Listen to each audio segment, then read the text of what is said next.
We're just normal men. What do you mean, normal men? We're just innocent men. It's time for Side Scrollers with me, Stuttering Craig. Oh, wow. Right on the tip. Just on the tip. And Blabs. Co-hosted by our friends from around the internet. There is a portion of Norway where it is legally required to carry a firearm at all times. If you're just a normal man looking for common sense in this crazy-ass world, you've come to the right place. And now, broadcasting from our homes from around the internet, it's time for Side Scrollers. Okay, you ready? Open wide! Oh, welcome out to Side Scrollers on YouTube.com and Rumble.com, and most importantly, SideScrollersPlus.com. What's going on, everybody? Happy Friday. It is Finish Strong Friday, and we are finishing strong here on this Friday. It's good to see you. Are you ready to talk video games today and all things that implies? Good, because we're doing it the best way possible. Ladies and gentlemen, I'd like for you to stop down for a second. Warm your hands together, just like Mr. Miyagi in Karate Kid. Slap them together. Bring them together and rub them back and forth. Because joining us right now with all of the aches and pains is Blabs. Hi. I like how every time the thumbnail's over, you just start going, "Aah!" Eventually, you listen, I figured that you'll get to it. I was hoping that you would, and I'm glad that you did. It kind of freaked me out a little bit just because the layout's different today. I'm like, whoa, Yeah, where's the buttons? Yeah, Hi, we everybody. are both horizontal and vertical today, which is Yes. wonderful. We have two separate streams. This is a thing over on StreamYard, which I will fully admit I did not mean to do today. But if you're watching us vertically, make sure you hit the thumbs up button because that helps. Did you know that on the back end of YouTube, the metrics for the best metric for shorts is not watch time. It's actually thumbs up. So if you were watching one of our shorts, which we've been do like 3 a day now, hit the thumbs up whenever you do that. Because that like says, hey, people like this stuff. It's great. I don't know. Just a weird thing. I was looking down the Do back. it. Yeah. We need like a Palpatine meme. Do it. Do it. No, Do it. Palpatine, not Arnold. Do it. That is my Arnold. Do it. That's my Palpatine as well. Do it. Hey, someone I'm sure has a great Palpatine today. I'm really excited to bring on. It is Friday. Vara Dark, do you have a great Palpatine? I don't know. Do it. Do it. There you go. Nice. How are you? How are you Good. recovering after last night's big show? Oh, yeah, such a big party. So insane. Wow. Did you do a reaction to it? I did, yeah. Did you? We did not. I was watching my child's 5th grade Christmas concert. It was her last thing at school, or like like in elementary school, you have those plays and stuff. And it was her Yeah. last one that she'll be doing. It's which is kind of important. sad. Kind of sad, if I'm being honest with you. They're like, she's growing up. All my kids are growing up. It sucks. That's life. It is life, man. Yep. But anyway, so I did get a recap of everything that happened, and we're going to be doing that big recap today, which is just wonderful. Any quick standouts before we dig into everything today? I'm sure we'll talk about it, but Fate of the Old Republic was interesting. Mega Man. Whew. Tomb Raider. So much to talk It's about. a lot. For some reason, Blabs left. I don't know why she left, but No. who will be joining us today is also on this wonderful Friday, Meggy Moo 32. What's up, Meg? Hello. What's going on Hi. today? Oh, do it. Do it. How's everything in your neck of the woods? You been doing any push-ups or anything? Not Fitness today. queen. I went for a run this morning. Mhm. That's about it. But it's supposed to get down to like 12 degrees on Sunday. Hence the So, beanie. yeah. Yeah. Hence the beanie and the sweaters. Being You look like- cozy. You look like you're about to be in a 1998 rap movie. Yo, what's up? Looking Maggie sharp. Moo 32 coming to you. looking sharp. There you go. I love it. Totally non-related, but very much related. I'm in the process of watching the P Diddy thing on Netflix right now. Which I know Phoenix is just an audible groan of just like, why are you watching that? It's important to know what's happening, Phoenix. I'll bring you in a second because you're from the hood and you understand. That guy's a fucking scumbag. Oh, yeah. I'll tell you. Vara, you've been watching. Evil. Vara, you seen that? No, I have not. Listen, P. Diddy out here R-ing girls and stuff. And by R-ing, I mean like doing the like that's a shorthand, is bad stuff, and videotaping it. It's crazy.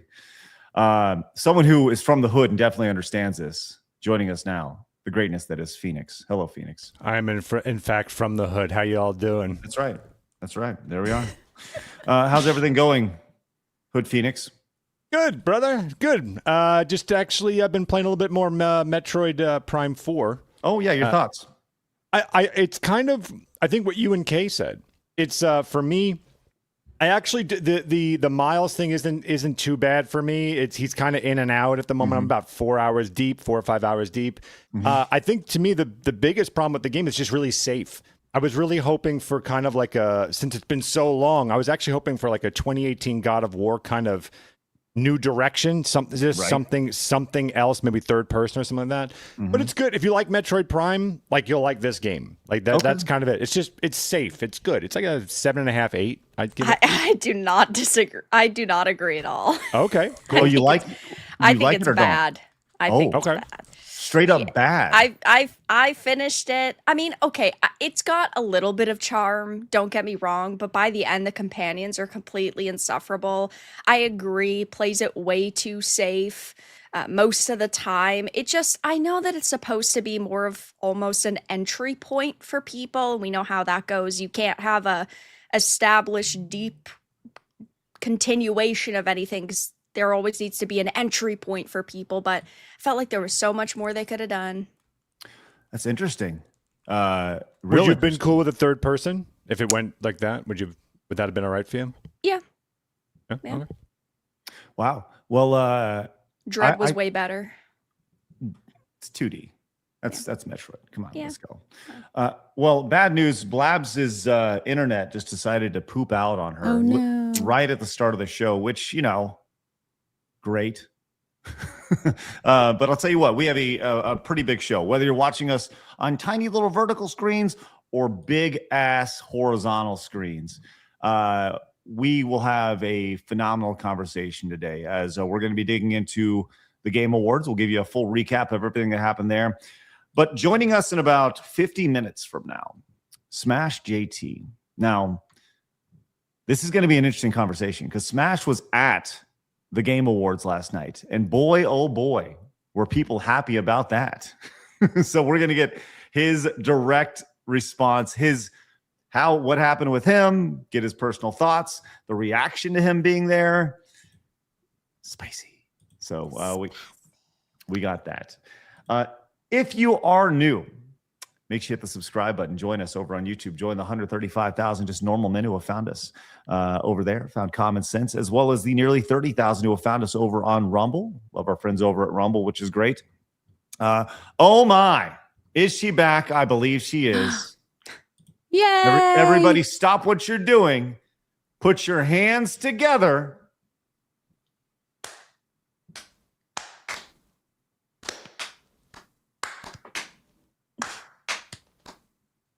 For Blabs.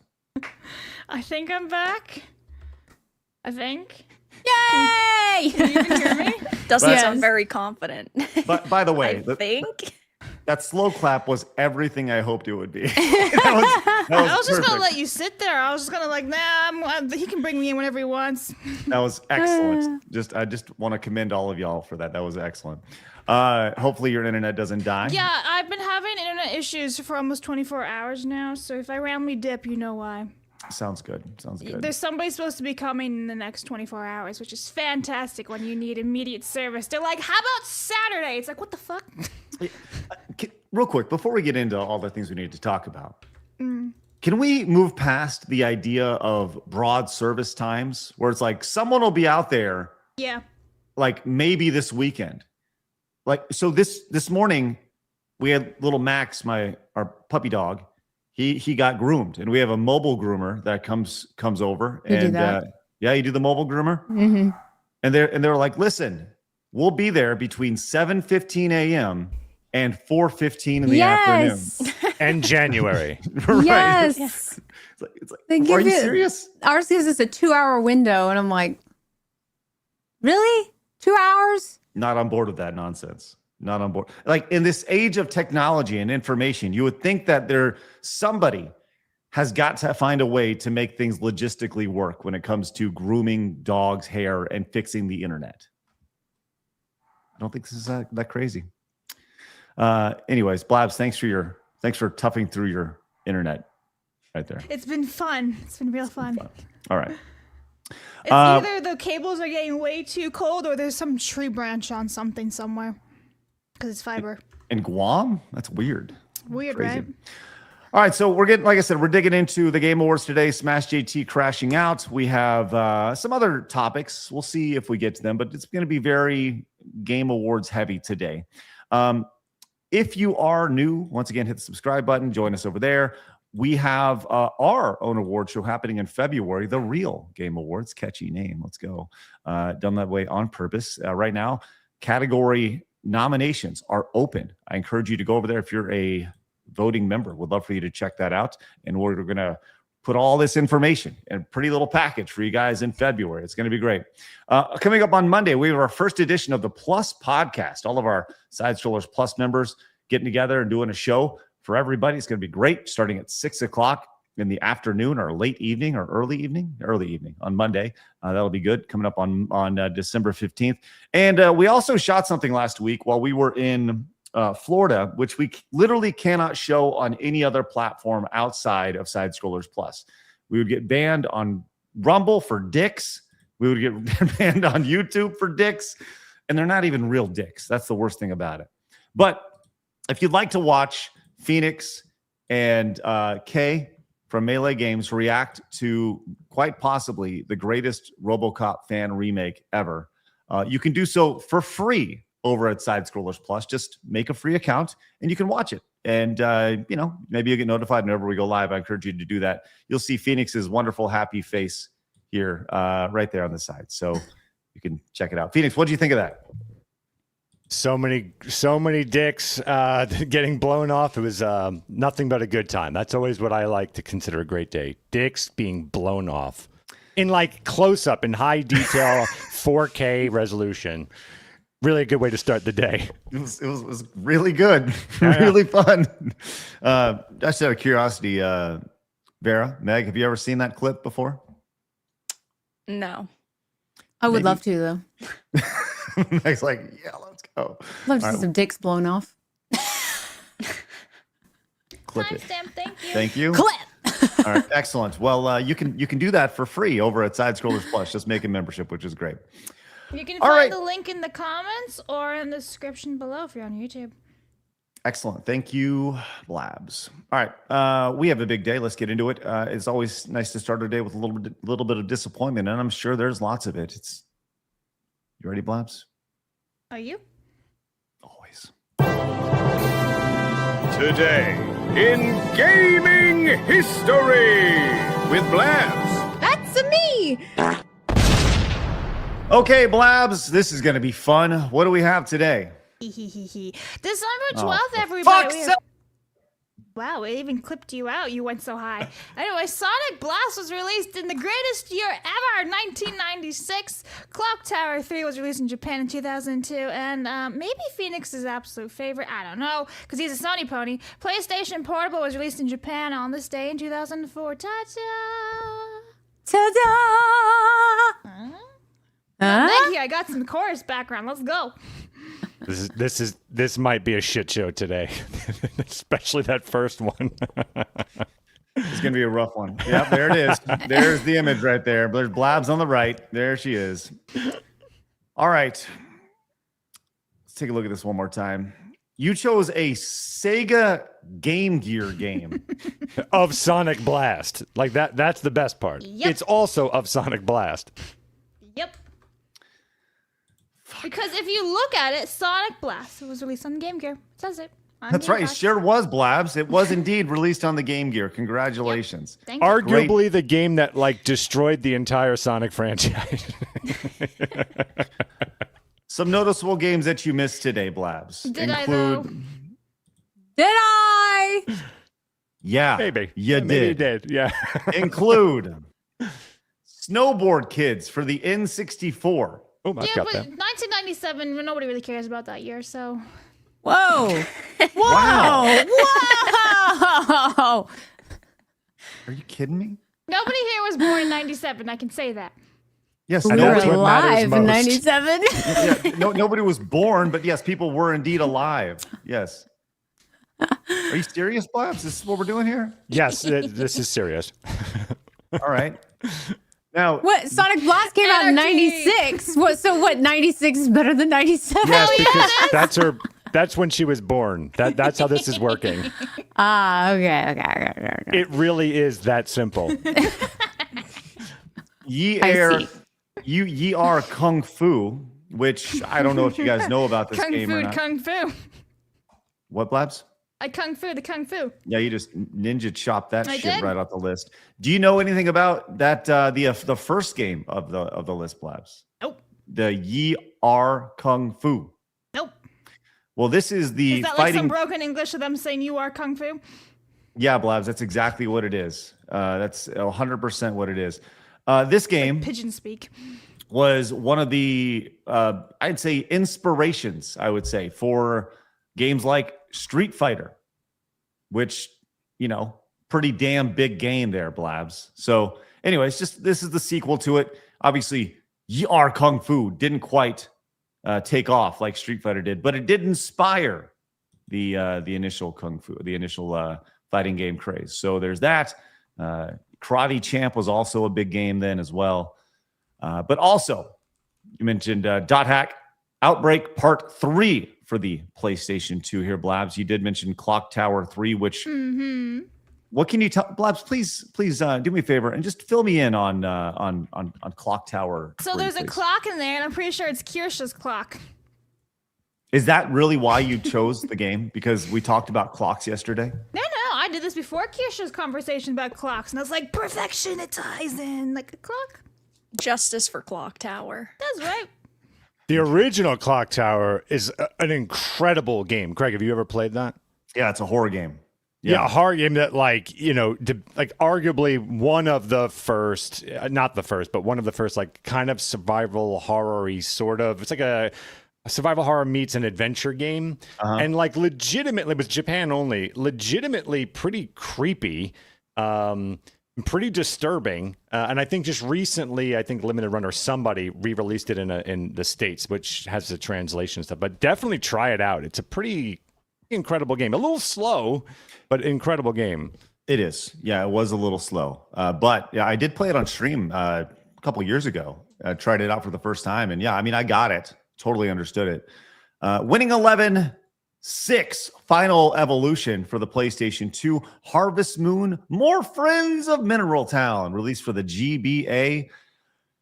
Mega Man Battle Network. I always go back to this. I just don't understand Mega Man Battle Network games. I never have, never will. Does anybody have anything nice to say about Battle Network games?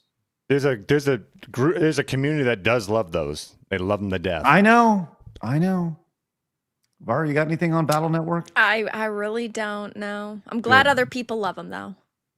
You did mention the PlayStation Portable here, which I remember seeing somebody playing a PSP in college, and legitimately my mind was blown that graphics could be that good on a handheld in particular. They were playing like FIFA or something, and I was like, that looks real. I couldn't believe it. It was just mind-blowing to me. The PSP, very underrated as far as a handheld console. You got any memories of that there, Phoenix? I do. I love the PlayStation Portable. As Blabs had said, I am a Sony pony. Yes. Me too. I am kind of curious if that is the re-release. Oh, is that Yep. I'm curious if that was the sorry, Freudian slip. Is that the original date of the portable, or was that the release of the smaller version? Because I'm seeing that small version there. Well, this is probably just a picture that they choose. Okay. Yeah. Okay. Yeah. Just like a placeholder. Yep. Yeah, one Yep. of the great things that a lot of people know about PlayStation Portable is that if you take Luminous right above that, that was a way of hacking the. You needed that game to hack the PlayStation Portable back in the day, and it was a great emulation station. Like you could put everything on there, ranging from old NES, Genesis games, etc., but even down to like the Scum VM engine for those 5 people out there that know what that is, or you could play the LucasArts games, Monkey Island, etc. So it's actually kind of cool that both of those are right there. You want to feel old? Always. It's been 21 years since the PlayStation Portable was released. To put that in perspective, 21 years since the PlayStation Portable was released was 1980. What? 3? What? Yeah. Is that right? 20 years, 21 years from? Yeah, that's right. So, Just anyways, think the PlayStation Portable can drink alcohol in the United States. congratulations, PSP. I like the die PSP. now. I never got a lot of use out of the PSP though. But I mean, I like it. I'm dead. I know. I'm sorry. There she is. Well, hack everybody. it then. Hack it, and then you can make it an emulation station. That's You okay? true. Where you going, Meg? I'm dead. Look how big your beanie is on your head now. I know. Flops. Now, Blabs, look, as we looked at your list today, and you Yeah. included the greatness that is clearly Sonic Blast as the first game on your list, That's right. Best year ever. we will continue to scroll down and notice the biggest glaring hole on this Ridge list Racer. for the PSP. Oh, right. Everyone just close your eyes just for a second, please. Close your eyes. Okay, I'm going to scroll down, and I will show you the biggest game that you missed today. Mm-hmm. Please be a link to the past or some shit. Go ahead and open your eyes now. Wow. It's a tough one. Who? As PUBG was released for Xbox. Keep that in mind. But I'll just say this. Look, chat says meh. You say meh, but let me just say this. Historically critical. Correct. Yeah. Critical Yeah, for but a how about number that of Game different Gear? reasons. Shut up. There's a lot of different reasons here. Obviously, PUBG. Without PUBG, yeah, that's very much We it. wouldn't have Fortnite.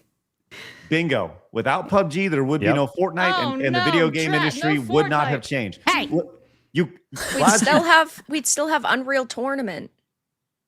listen. The video game industry changed because of the trickle down domino effect from PUBG. 1,000%, right? And I understand PUBG was inspired by a mod. I get that. I totally understand all that stuff, right? But at the end of the day, Fortnite was inspired by PUBG, and PUBG was released for the Xbox 8 years ago. PUBG 100% changed the video game industry. And it's Sonic fucking Blast brought down a platformer icon. fun. There we go. What a great Yep. year. Yeah.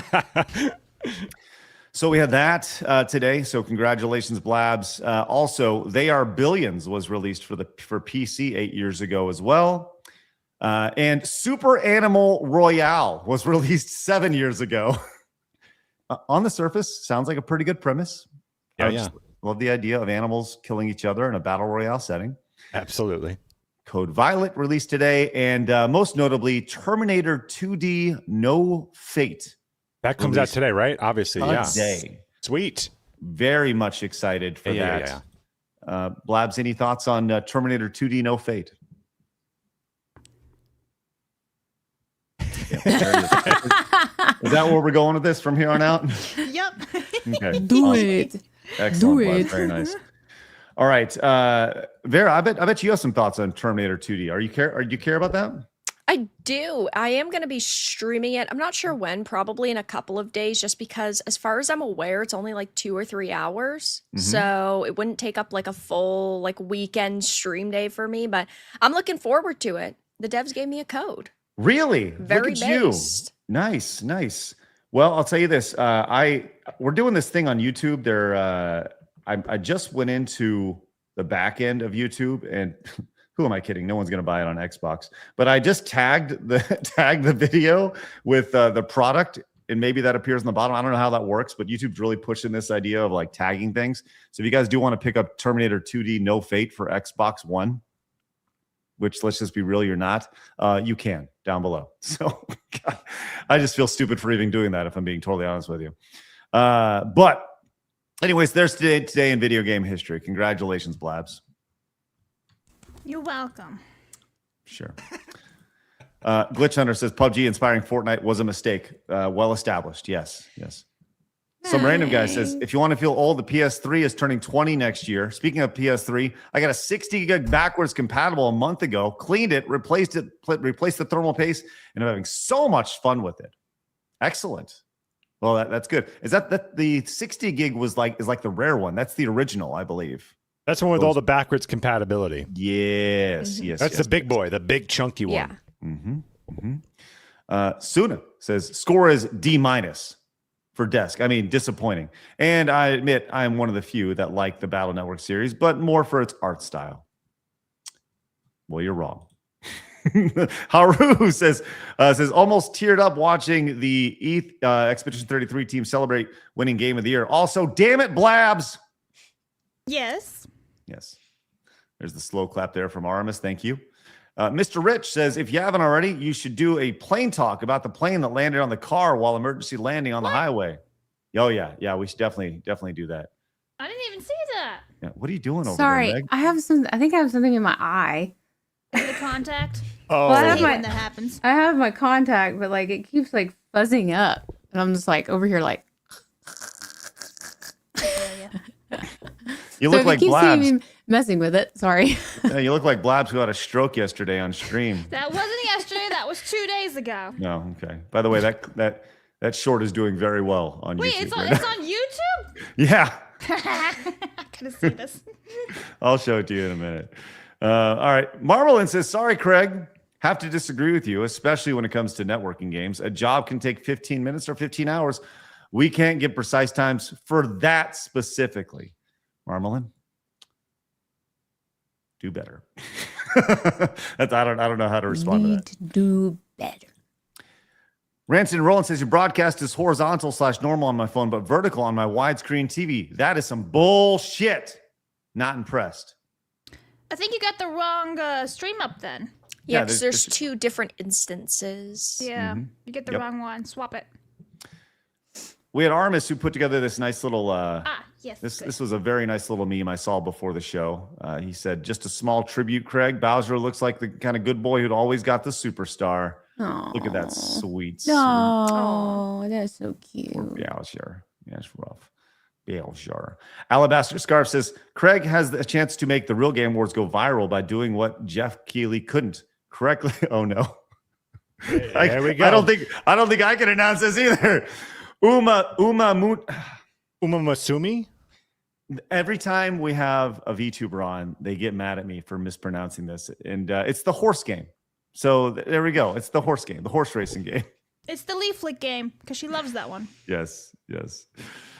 Gear says Jeff Keighley literally hates Sonic, huh? Poor Blue Hedgehog deserves better than one award. The Game Awards 2025 has JT smashed. Thank you, Gear. Jewish as fuck says, sorry I didn't comment sooner, Craig. I was busy playing the new Pokemon. Much better than I thought it would be. Condolences for Bowser. It's okay for men to cry. I just want to do it in front of, I just don't want to do it. I just won't do it in front of people. I hear you, Jewish as fuck. He says, if I have to cry, I step away for 10 to 30 seconds before sucking it up and going about my day like it didn't happen. No sense of holding it in, but it's dangerous to advertise vulnerabilities. Listen, Jewish as fuck, you, friend. That's toxic masculinity. Fucking some testosterone that we need to eliminate that immediately. Get rid of all that testosterone right there. Victus Omega says, Larian, take my money. No, not ready yet. All right. I'll just support my favorite gaming podcast on the net. Thank you. Can I interrupt real quick? Yes. Just if you want to talk about some fucking estrogen real fast. I was on a first date many moons ago, and we were watching Big Fish, and it had to do with daddy issues, which your boy What's Phoenix Big may or may Fish? not have. It's a Tim Burton film, and It's a great movie. at the end of it, oh boy, not like a tear. Your boy Phoenix was swollen red. and needed to hunch over for 10 minutes. The entire audience left, and I'm still there, weeping unconsolably. She left me, as she should have. Wow. It just hit you in the right spot. It hit hard. Oh my gosh. I can see that. It's a good movie. You shouldn't. You shouldn't. Let it happen. Just let it happen. Well, I did. I did.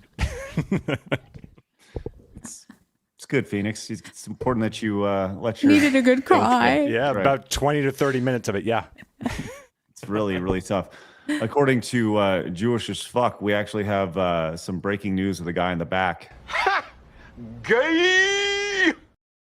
That is true, and I deserve that. Good. All right. Let's see. We also have Tenarian says, I used to be able to beat Clock Tower 3 in under an hour. Kind of want to see if I still can. PlayStation 1 games look fantastic on the PSP. It's my favorite way to play Alundra, a better Zelda-like than most Zelda games, in my opinion. All right, Tenarian, let's go. Go get it. And let's see. Tsuna says, I changed my mind. It's an F-, and I don't like PUBG. Thank you, Suna. Appreciate that. And Twertmine says, hey, Meg, I like your jeans. Vara, take a lap, girl. You kind of won last night. Congratulations. You won, Vara? I don't know how I won, but thank you for recognizing my win. That's good. That's good. Yes. All right. We have a lot to get into. Once again, Smash will be joining us in about 25 minutes from now. So let's get into all the stuff. Before you do, since StreamYard's kind of like broke on me when I got bounced, so I don't know if this was shared or not, but I'm just going to share. It was something along the lines of, here comes Maggie Moo. Oh. There you go. Yeah, that is terrifying. And it's exactly what we'd expect from Meg right there. Yep. There it is. Whoop, there it is. Whoop, there it is. Please proceed. Thank you. All right. Well, friends, we got a lot to get into, so let's do it. It's time for my favorite segment, your favorite segment, everybody on the internet's favorite segment. It's time for Hard News.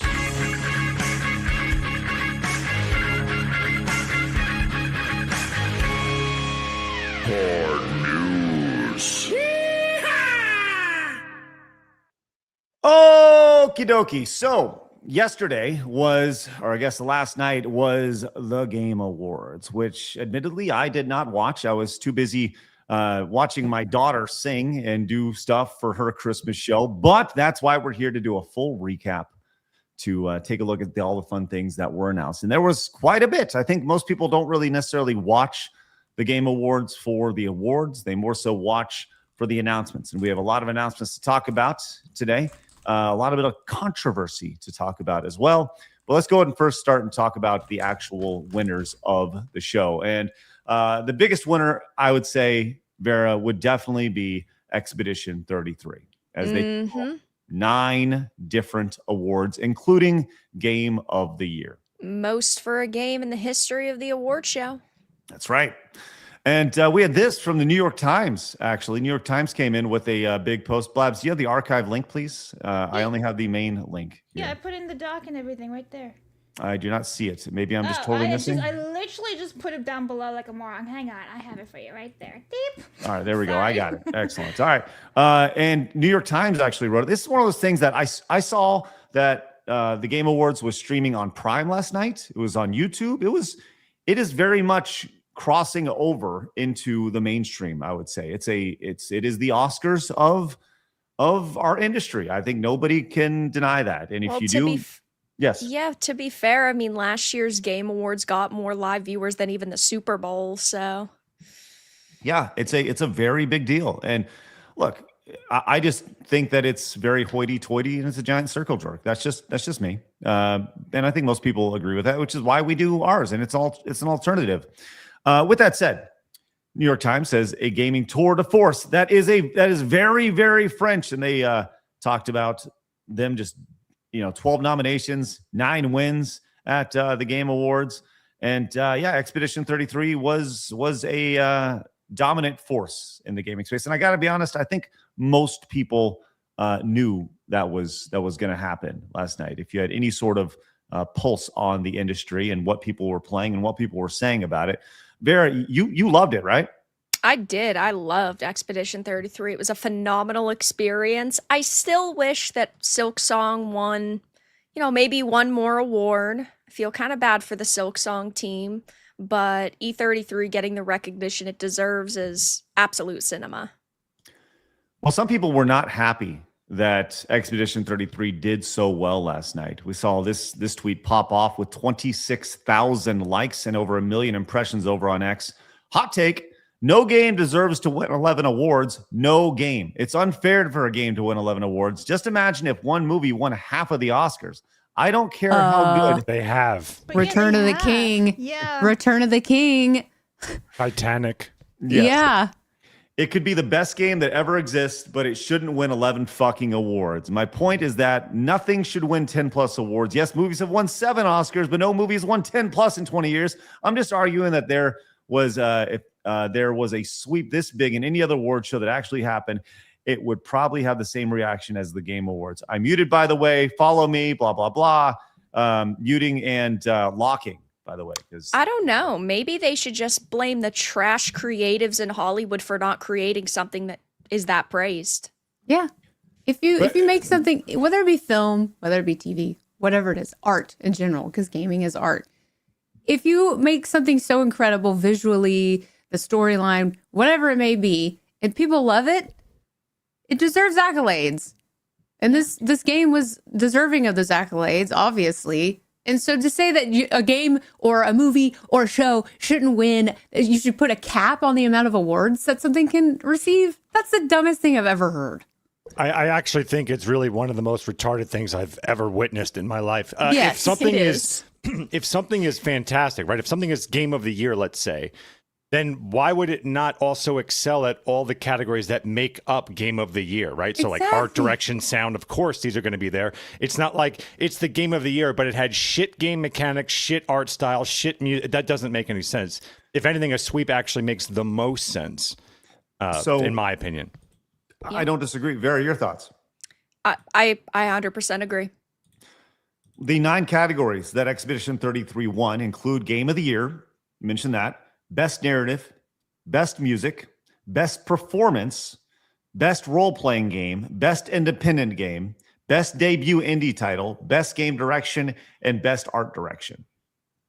I mean, if it's the best at all, we talk about meritocracy all the time, right? If it truly is the best, there's no limit. This is there should be zero limit. If it's truly the best at all these things, you don't be like, well, it already won one. This is not a participation award, right? They have plenty of other of those at the Game Awards. But when you're talking about simply the best, lock it down and award the best. There should be no problem. And the fact that people are complaining about this is just such a fucking horrible, horrible statement of how internet bedridden these people are. It's a commie take that everyone deserves everything. It's stupid. Sorry, because they believe that, oh, well, everybody deserves a participation award. So, because this game, like Hades 2, for example, because Hades 2 was a good game, it deserves to win something, but those mean old Sandfall Interactive devs stole all the awards. It was the best in every single category, and that's why it won. Maybe you should be looking at the developers that didn't win anything and say, you should do better. But instead, of course, these people want to coddle these AAA developers who just didn't create good games this year. Would somebody please think of the AAA developers? Please, for the love of God. I mean, they got absolutely pummeled. Imagine how Ubisoft feels right now. They lost developers who went and started this studio, who went and made this game that we found out yesterday cost less than $10 million to develop. And then they sweep at the Game Awards. Yeah, I would be shaking in my boots right now if I was them. I wonder if is there a gaming? This is voted by the fans, correct? No, this is voted by industry. It's 90% industry, 10% fan. Then that's the issue with it. Yes. Right? The only 10% is voted by the actual players. That's why the real Game Awards exist. It's 100% voted on by voting members. That means players, industry, whoever wants to be a voting member can do it, but your vote is worth the same as everybody else. Because I'm wondering if they get so much backlash for Expedition winning so many awards, if they're going to try and pull an Academy prerequisite to even be considered for a nomination. That's the dumbest fucking idea I've ever heard in my life. I agree. I think it's really dumb that they have all these rules now to even be considered for nominations for the Academy. But you never know. Yeah, Even real the fast, too, shills. I just checked real quick the Oscars. Ben-Hur, Titanic, and Lord of the Rings, 11 Oscars. Yep. Yeah. But even the shills know what the backlash would have been if they went against Expedition 33. And we've heard over the past 2 years, 50% of the journalists in the industry have been fired or laid off. Hey, I mean, I guess it's turning out well given the pool of people voting at the Game Awards is shrunk. So that could also play into it. Jeff has an opportunity in a situation like this. All he needs to do is balance it out a little bit. Give the audience 50% of the vote. Like it would ruin the idea of our award show. I mean, straight up, there you go. It's very simple. Just give the audience a little bit of credit for playing the games. Don't make it so hoity-toity, because ultimately what's going to, you know what? Maybe he should keep it as it is, because what you're seeing here by these people over here who are just complaining about these awards, it would be interesting to see how much it would shift if they would still win 9 awards, or if things would have been tipped in another favor because everyone needs a participation trophy. I mean, let's not forget that had 25,000 likes on that. 25,000 people were like, "Yeah, we should give everybody a participation trophy." How fucking ridiculous is that? That's unbelievable. Epic Mike posted over on X says the amount of people bitching about Expedition 33 is staggering. It's not like this happens every year or ever for that matter. We watched an indie studio come out of the gate with one of the best games anyone has played in the last 20 years for $10 million. Embarrassed every AAA studio in the business and reminded many folks why video games are just a hobby, but also an art form. I guess we shouldn't celebrate greatness when it happens. Let's just stamp out any and all outstanding quality and praise everything equally. Make sure no one gets snubbed and feels left out, because that's the way the world works. No, it doesn't. And you know, when your favorite doesn't win, you're sad, sure, but you get over it. I mean, growing up watching the Grammys and the Oscars, sure, you wanted your favorite artist to win their Grammy. They didn't, and you're like, "Oh, well, that sucks." You move on. It's not your life. It's not your award. Well, Shut up. but another major reason why I believe we're seeing all of these freakouts is because of the activists not getting their way. They wanted something like Hades 2 to win because it checks off every box. And when an Expedition 33 comes along and it puts entertainment value above a narrative or pushing an agenda, that doesn't look good for the activists that have convinced the higher-ups at these AAA companies that, oh, if you push this diversity quota a little bit further, you're going to make more money. Oh, if you start representing even more types of people, it will surely pay off one day. And that hasn't happened. And now you see them lashing out at the good game that deserved to win. If anything, Expedition 33 should, not just from an awards perspective, but from an industry perspective, it should set the standard on how to make games from here on out. I've talked about this. If somebody gave me $100 million to make video games, they're like, "Listen, Craig, you got your own studio, make your games." I would make $25 million games. That's what I would do. You know what? I'd probably do 10 $5 million games and then a bunch of like $2 million games. I would just go crazy. Let people have as much creative freedom as they want. Make the game you see. Here's a box of money. Here's your start day. Here's your end day. We'll check in on there. But small teams creating big projects. I love. That's how some of the best games literally ever created were made. Mortal Kombat, made by four people. 4, right? This is a team that made less than $10 million. This should be the blueprint for the entire industry. We should not have $100 million budgets for games ever. Also, I don't know if you guys had picked up on it, but when Hollow Knight Silk Song had won its award, Jeff goes, "Oh, look, haha, you guys got something." It's such a snarky, rude comment. And there was no one from Team Cherry there. So it's like he was pissed that they didn't take his award show seriously. And then he like made this backhanded comment right after they won, like, oh, at least you won something. Like, what the hell? It just shows the mentality. I mean, Jeff has never really been for the gamers or for the people. He's just another corpo shill. But man, comments like that really make it hard to want to even watch those events going forward. It's just a jackass move. Yeah. Jeff is the epitome of the corporate video game industry. Yeah. Like if there was a face for it, it's Jeff Keighley. Whether he likes it or not, no matter how down with the kids he is or whatever, he is and you know what? I think he's fine with it because he's getting $1 million for a 3-minute ad on his award show. And honestly, probably rightfully so with the audience that he has. You know, I go back to look, is the Game Awards for me, you know, I'm glad that it exists, but I think there's a much larger, I think there's an audience out there that I'm not going to say much larger, but I do think there's an audience out there that it's not necessarily for. I think it's great that it exists, but I don't think that gamers want to wear suits and ties at award shows. You know, but that's just me.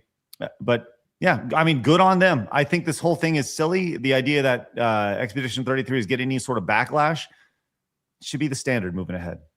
So. It's tricky. I can understand the developers wanting to be at a Keighley kind of award show, but as far as the audience, it's really in my opinion, missing the mark of what gamers like and what they want to see. So I can understand a bunch of artists and writers wanting to feel like their work deserves the respect and accolades that they get. I understand that. But as far as a gamer show, it doesn't make any sense to me. In the same way that I don't understand if this was like a sports awards, if it's really hoity-toity, I wouldn't it's missing the mark for me, if that makes sense. Yeah, no, I agree. And I've said this for a long time. I think that if they made the voting 50-50, it would be vastly different because gamers would actually feel like it's more for them and not, yeah, we understand there's going to be some advertisements, right? They need to make money so that they can do it. Maybe not $1 million for a 3-minute ad. Right. But regardless, if gamers' voices were more important, and then you also were, yes, at the same time, maybe allowing developers like a little bit more time on the stage to talk. I just think that there would be a lot more, I think people would be a little bit happier with it. Well, not everybody's going to be happy about everything. And we saw that as well. We have SmashJT coming on in about 10 minutes to talk about him being at the show. So that's going to be very exciting. And I do want to do a quick rundown of everything that was announced. But in the interest of time, I do want we'll come back to that after Smash departs. But I did want to talk about something that happened at the Game Awards, which I thought was fucking awesome. Back in my day, kids, Street Fighter versus Mortal Kombat was the conversation. It was awesome. You were a Street Fighter guy or a Mortal Kombat guy. It was not, this was like Sega and Nintendo here. And last night, we're bringing it back, baby, because they had the entire cast of the Street Fighter movie on the stage to promote the upcoming Street Fighter movie. We got a full trailer for it. We got to see all the different actors in their costumes. We'll look at that here in just a second. But we saw Andrew Schultz on screen, and he plays Dan Hibiki in the show, which is perfect. The movie, and he was on stage, and he delivered what I would say is a death blow to Mortal Kombat, a fatality, if you will. That appreciates your patronage. There's another game out there. They also flew from around the world to be here because they appreciate you. So give it up for the whole cast of Mortal Kombat 2! Yeah! Come on out! Yes! Yeah. I'm just kidding. They didn't come. They don't care about you. They only care about money. Okay? We care about money and you. Street Fighter forever! Schultz cannot. That voice crack is perfect. I love that shit, man. I thought it was hilarious. I love it. It's so good. Vera, when you saw that, what'd you think? I think most of the casting seems pretty solid. I think maybe like them running around the stage, like Jason Momoa clearly drunk running around the stage is a little cheesy, but that's okay. That's okay. I love any sort of rivalry, any sort of jabs when it comes to developers, games, whatever. I love It's a good marketing technique. Brilliant. Yeah. I mean, it's got us talking about it for sure. But Street Fighter, in addition to the trailer that they dropped, which I wish I could play, but I'm sure we'll get flagged for musical copyright or something. The trailer is really, really fun. It has the vibes of like a 70s martial arts film. Phoenix, did you like the trailer or no? Did you see it? Hot take, no. I thought it looked god awful. Really? Okay. Yeah, it's the year 2025. That looks super low budget to me. Okay. And the makeup was bad. I thought the casting was terrible. All right, fuck it. Not Let's a get fan. into it. No, I know that's a hot take. I know. Let's take a look. If we get flagged, we get flagged. Here we go. Let's take a look at this trailer and see why Phoenix hates it so much.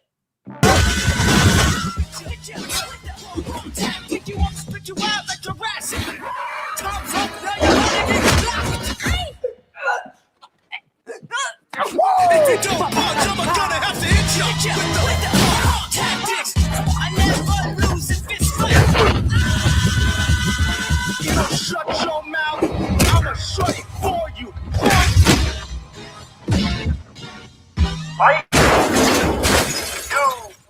Yeah, I actually hated it even more watching it this time. I just view it as they're trying to intentionally make it feel like a 90s movie, right? I don't think that it was supposed to feel completely like a modern movie. Now maybe there's people that just think that's unacceptable, but either It is way, a teaser. It is just a teaser. Get your wire yeah, work but you done can see the overall properly. style of it. I think that they don't want to get. To me, I hate when a trailer gives too much away. I hate when it's bad too. I do hate when it's bad. I do hate when it's bad, but I also hate when it gives it away, and then it creates so much hype around the movie, and then you've already seen like the best parts of the movie from the trailer. So maybe they're just trying to be a little conspicuous and hide some stuff. It's kind of campy. Yeah, I like it. it. I think it's I like extremely the campy. campiness. Yeah, it looks really good too. Like the I absolutely really love the film stock they use there. It looks really like a WB show. It looks pretty good. Phoenix, Somewhere between a bag of shit and AIDS is somewhere between It's Street not Fighter. that Phoenix, they had to pay It's worse. 42 WWE actors, okay? They can't afford special effects. Oh my Fuck me. goodness. Well, so you said you didn't like the trailer, the teaser. No. What about the casting? Let's take a look real No, quick. don't like that either. Oh, No. let's take a look And at the wire work in particular is really bad. When you can actually see like physics make absolutely no sense. Like we had mastered this in 1999 with like The Matrix, and look how bad this is in 2025. How bad that is. Oh, listen, nothing would make me happier than to go see this movie with you and to have a do a review. I love it. Like I'm the only one that actually loves the movie. That's probably going to happen. What's that meme? You're just clapping. You're just like, more. Buying the special edition popcorn bucket and everything by the end. Yeah. It's going to happen. It's guaranteed. Oh my God. But listen, well, we definitely need to have popcorn bucket talk with that. I hope it's a fucking Hadouken. I hope it's a Hadouken. That'd be so fucking great. Anyways, let's take a look at, speaking of Hadoukens, the casting for this. We see everybody in their costumes for the first time, as we have Ryu here, and I don't even care who's playing it. We'll get to whoever's playing it here in a minute. I just care about the visualization of it. Ryu over here. We have Ken. We have Chun-Li. Looks good. This was interesting to see. The Cody Rhodes' Guile. Vara, your thoughts on Cody Rhodes' Guile? I don't like Cody Rhodes. Oh. I just don't. Atta girl. I also I like Roman Reigns, but I liked Roman Reigns during the Shield, so I don't really care about Cody Rhodes. Blabs, I know you're a huge Cody Rhodes fan. Your thoughts on Cody Rhodes here? He looks like Channing Tatum for a second there. It's got a little bit of Channing Tatum, I suppose. Yeah, I guess. like really, if you like look away and look again real fast, you're like, whoa, that was Channing for a second, but it's not. It's not, you know?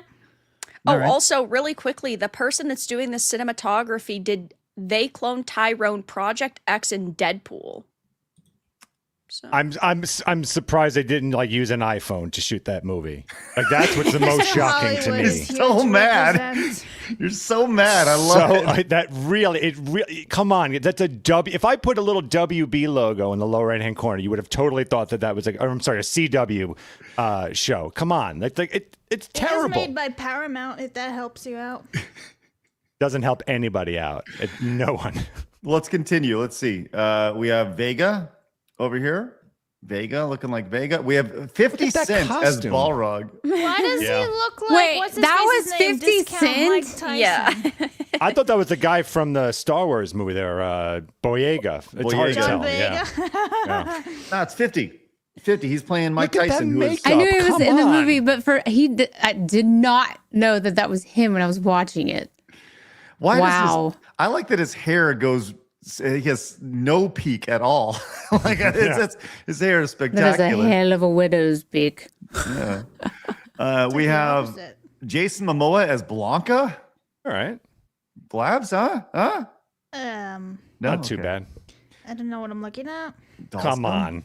Come on. Zangief over here. Yeah, pulling it off all right. We got E Honda. He's got a big old gut right there. Here's the most controversial Terrible one. choice. Oh, wow. Okay. Yeah. Terrible choice. Okay. Why are you so mad? Why are you so mad at Bison? Because it's garbage. It's hot, I agree. fucking garbage. I'll agree So with you bad. on this. I hate it. Why? Is it just not the Bison that you envision in your brain or what? That lanky fuck is He looks like a fucking. I don't know. He looks like a toothpick. I don't know. I just hate it. David, he's very emo. Oh, Yeah. that's fucking He's fucking spectacular. weird. That's what he actually is. is really a weird dude. Oh, I What a love it. weird dude. I did not like it. I love What it. a weird dude. Oh, that's so Good good. actor.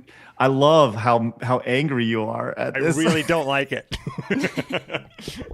Oh, that's awesome. Somebody show him a picture of an otter so he calms down.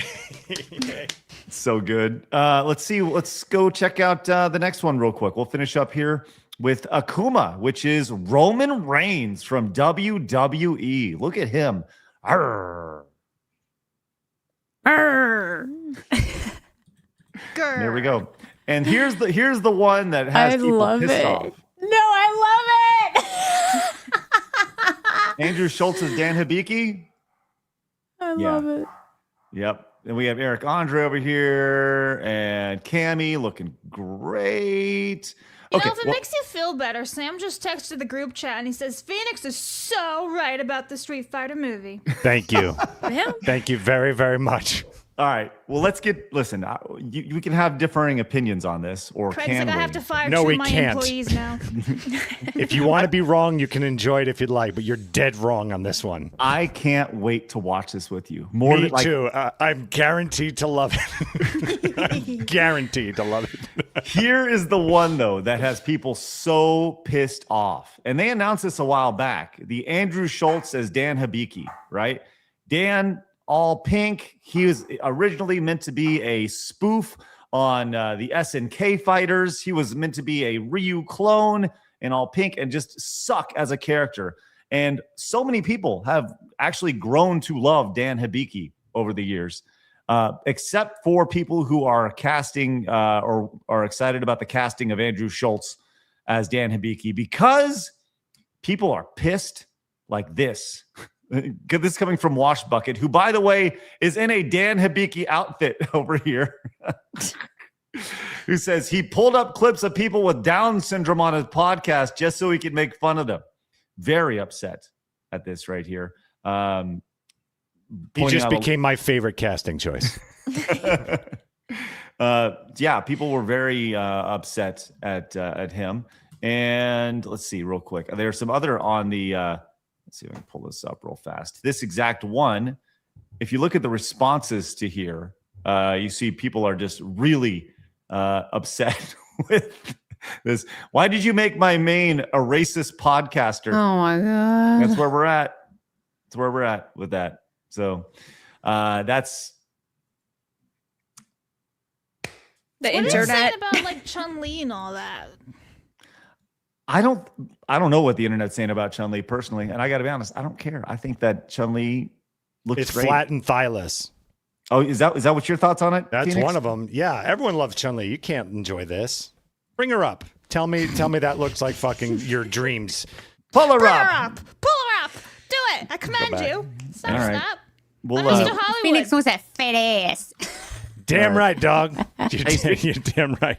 Speaking of fat asses, joining us now in just a minute to talk about his experience at the Game Awards is the greatness that is SmashJT. Hello, Smash. How are you? I am good. I apparently pissed off an entire portion of Blue Sky. In fact, all of Blue Sky. But that's a normal day for me. How's everyone doing? Attaboy. Good, man. Good. We're gonna get to yours in just a second. First and foremost, your thoughts on Chun-Li as the casting of Chun-Li. Come on. I think it's good. Well, You're wrong. You're wrong. I think that she's pretty, but yeah, I mean, those thighs could not crush a watermelon. That's for sure.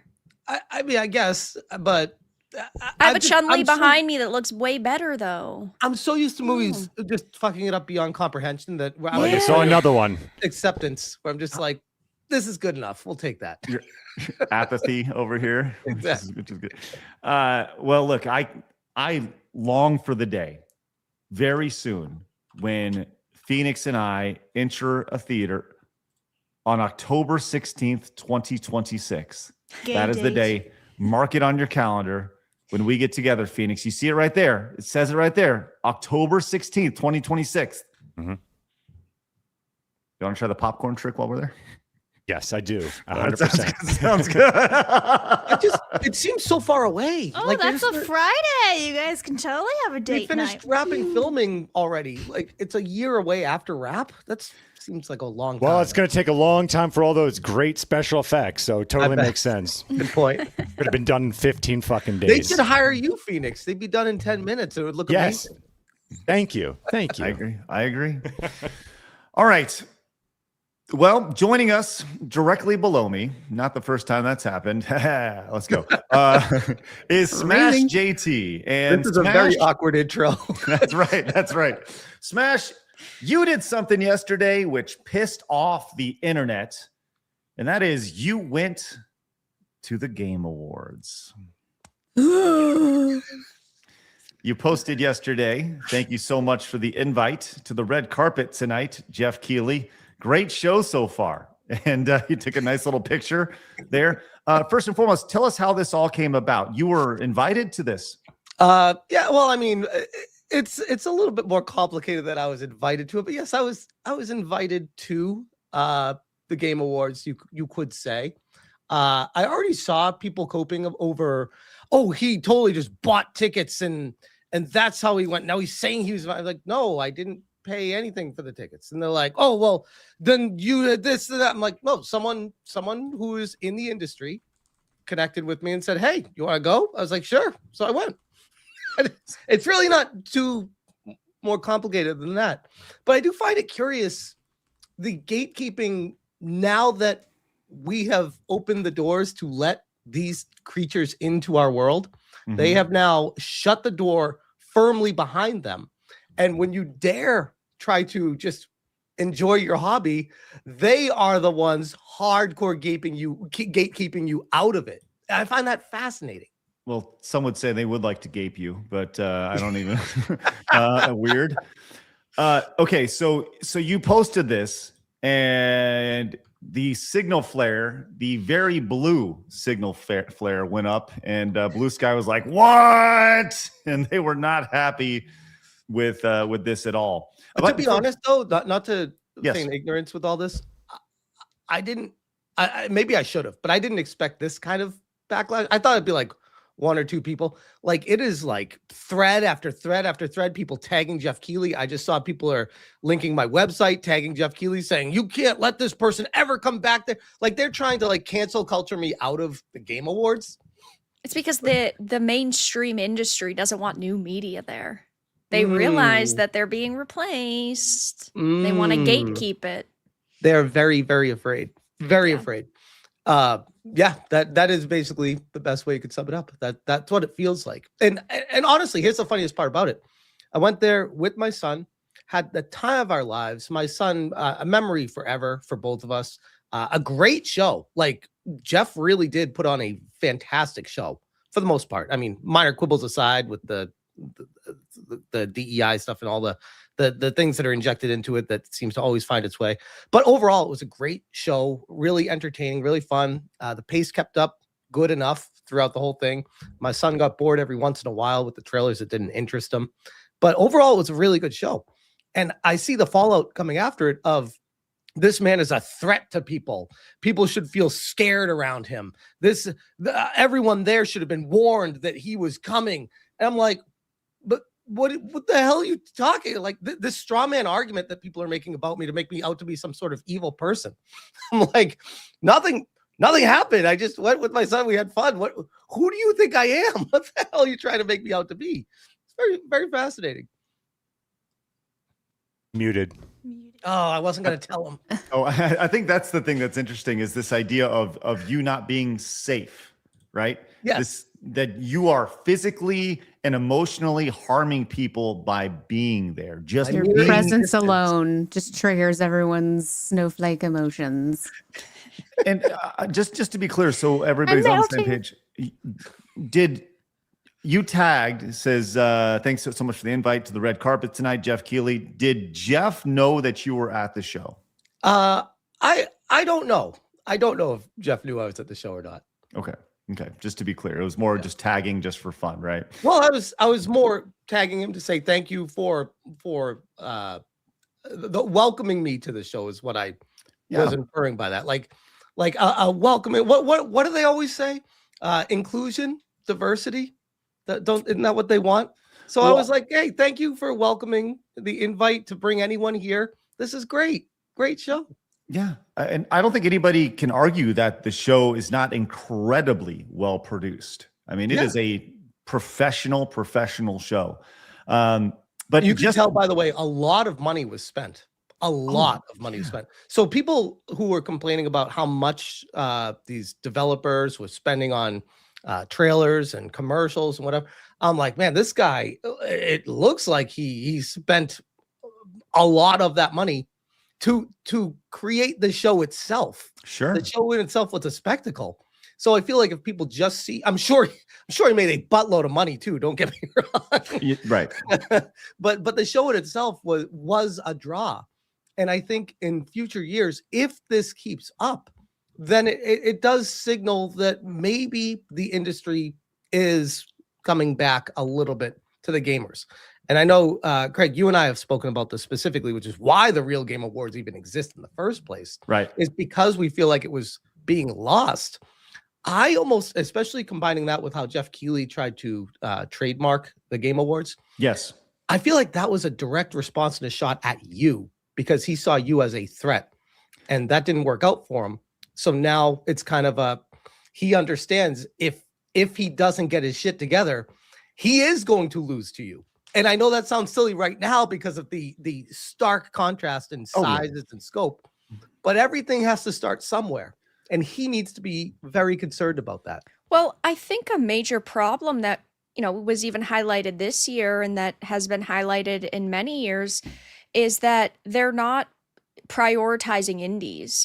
Indies are being completely priced out. I mean, look at what happened with the Expedition 33 team. They had to try to snipe the tickets so that more of their team members could go.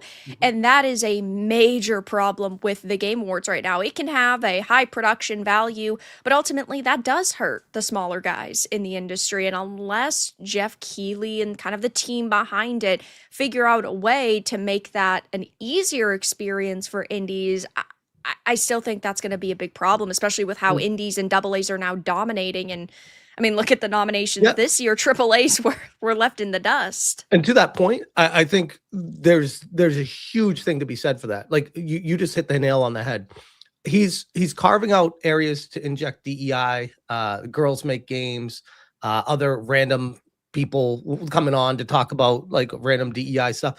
I'm like, why would you not carve out sections for indie developers? Why would you not carve out indie highlights for even if you want to signal boost? Maybe he's afraid of this, but smaller awards won from these indie studios throughout the year and bringing them together and celebrating those on stage to be like, hey, we didn't look into these games, but they won over here, and we want to at least point at them. I think that's a huge fact.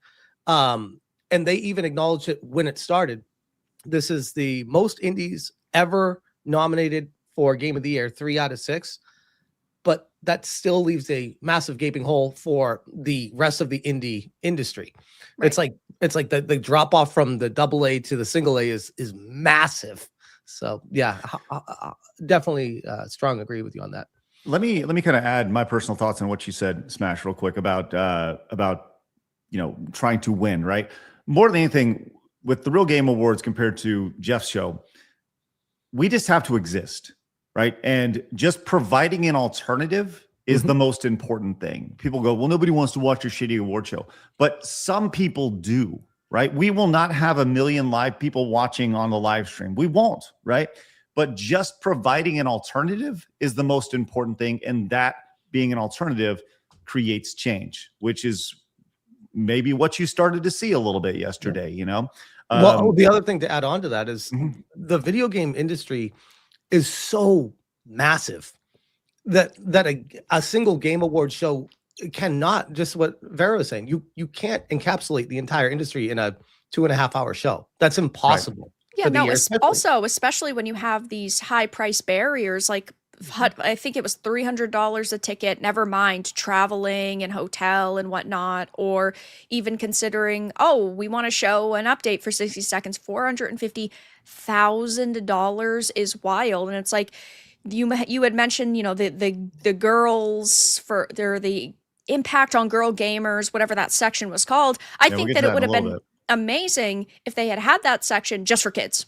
Why not just highlight games made by kids? Why does it have to be about a gender? Yep. Well, that was my major frustration with it too. And it's one of those you can't talk about it things like this. It's frowned upon to point at, so you have a problem with girls? It's like, no. But what about young boys that don't have the opportunity to get just into have a section about kids. If you're raising money, or all the money that's raised for these games goes back to their classroom, that'd be great. Yep. I have so many thoughts. We don't have time to fit them on here on that. Well, Smash, I did want to talk about the reaction to you going to the Game Awards last night. And it was pretty immediate after you posted your pick that you were going to it. First one came out from IGN's Rebecca Valentine, and she was the first to kind of crash out over it and be really upset. And she says, this guy participated in making my life hell for months, and I had it easy compared to a lot of others this year. Glad to see he's able to just stroll on into these rooms with people he's tried to destroy. Cool. Real quick, Smash, do you or have you ever, quote, tried to destroy anything or anybody? Not anybody, no. I don't like certain practices in the industry. People are welcome to their own opinions. I've always said that. People are welcome to say what they want to say, and I should be welcome to push back and say, I don't like what you're doing, what you're saying, and I disagree how you handled this situation. For some reason, what I'm saying is resonating and what they're saying is not. So they're getting really upset at me because it's not fair. They're the brass, they're the power, they're the control. So why is some dude living in a shack talking to a computer have more people listening to him and care about him than what this major IGN company with all this millions of dollars of backing have people caring about them? And it all comes down to credibility. And they feel like because I'm resonating, I'm knocking their own credibility, to which I say, maybe you need to look in the mirror and reflect on what your actual credibility is if I'm resonating. I think there's a lot of hypocrisy in her saying that you tried to destroy, people that you tried to destroy, when she literally, as Kyle points out, ain't this the bee who desperately tried to bury the monkey game with a racist translator, wasn't running from the platform and voting Astrobot or not. Now they expect to be able to dictate who's allowed to be in. And if you recall, this is the lady over here talking about don't play Black Myth Wukong. If you go and pirate it, that's literally trying to destroy studios based off of going back to this statement here, destroy studios, destroy Craig, people's lives. Yes. It's okay when they do it. Oh, absolutely. Yeah. You forgot. One caveat to that is they are the control. They are the power. They can do that kind of thing. Well, and that's why they're so defensive at this point, because they see the end of legacy media. These guys are getting fired in droves, and if the Wukongs and the Expedition 33s and the Silk Songs win, but the Shadows and the, I don't know, Star Wars Outlaws and the Yotes don't win, it just proves the divide that there is and ultimately what makes money. And well, if the legacy media dies, they don't have jobs anymore. Yeah. Well, or they could just, I don't know, go independent, start their own YouTube channels. And well, the problem is they're not personalities. Right. Nobody wants to listen to them because they're narcissists. Right. So that's the problem. It's like, I guess technically they could, but I mean, we've seen other people that have allegedly been fired from places, right? And that say, oh my gosh, you guys are just grifters. Go and then do the same thing they say. It's a problem. And Craig, back to your point on the Rebecca Valentine thing, I've noticed this kind of mantra from the professional games industry. I just shared a tweet in the private as well. And this kind of goes in line, almost one for one with what Rebecca did as well. And we have Alyssa Mercante doing it now too, who is actively suing me. And this was today. She said, thank you to everyone who reached out and online and in person. I was at a watch party with normal people, which, okay, whatever. But it made me very uneasy and anxious. The man who has digitally stalked, harassed, and threatened me for nearly 2 years was in the room at the Game Awards. And she followed up saying, incredibly concerning, yet laughably pathetic behavior. I hope everyone he has attacked, called slurs, and accused of illegal acts who was in that room last night is okay. Jeff Keighley should protect his peers. So this is an appeal to Jeff Keighley to ban me forever from the Game Awards, using this as an opportunity to call attention to how bad I am, yet not provide any evidence, information, screenshots, or anything that I've ever done or said. Just the whole mantra, the same thing that Rebecca Valentine tried to do. It's like, he's a horrible person. He made me live through hell for the past year. It's like, well, bitch, if you wouldn't lie on your articles, there wouldn't be a problem. And then when you get called out for it, instead of redacting it, apologizing, you double down. That's even more of a problem. You don't just get away with it saying, oh, I'm victim here. No, fuck you. No, that's not how this works. Hashtag believe all women. Yeah. Yeah. Well, but I've noticed this trend where they keep like going back to the trying to build this idea around who SmashJT really is. He's really this bad guy. He's a evil person. He's a misogynist, and he hates women, and he hates minorities, and he hates marginalized people. No, I want the truth. That's all I care. Just get the truth out there. Shouldn't that be all they care about? Smash, I'm going to ask you a really important question. I need you to answer me honestly. What's that? How many puppies have you killed in the past week? I was going to ask the same question, Craig. Thank you. Don't answer it. We'll let them ask. We'll let them figure it out. With that said, I did see Mercante, everyone's favorite waitress. Actually, I did see that tweet here. And I really keyed on the idea that Jeff Keighley should protect his peers. I mean, it says it right there at the bottom.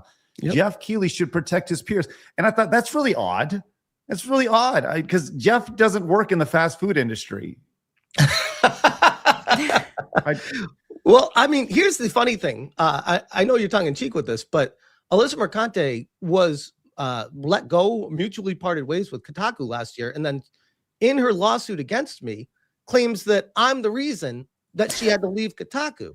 And not 1 year later is she back writing bylines at Kotaku and still suing me for the reason of she had to leave Kotaku because of me. Which sounds like a professional victim. Well, right, exactly. And that goes back to how can I make this about me? Yes. I showed up in just for clarity, Smash, how many people were at the Game Awards last night in that giant auditorium? I think it holds probably 8,000 to 10,000 people, something like that. Okay, so let's just say let's say 5,000 just for fun, right? let's say there's 5,000 people on there, right? Did you know, Smash, that according to these people, you were the biggest threat to them and the entire my thing? son. Yes, you and your son, who are there just hoping to have a good time, right? Spectacular stuff. But here's the thing: Mercante was not the only person who felt very threatened. As a matter of fact, you have a thread of people who were so upset that you were there. This is spectacular, and I think we should just go through. I don't know if we have time for this. This is a lot. We're going through it, baby. So this guy writes for IGN, responding. No. He does. He used to. Okay, used to. Yeah. Put the fries in the bag. Yep. Someone should fight him, and he responded, "I'll do it."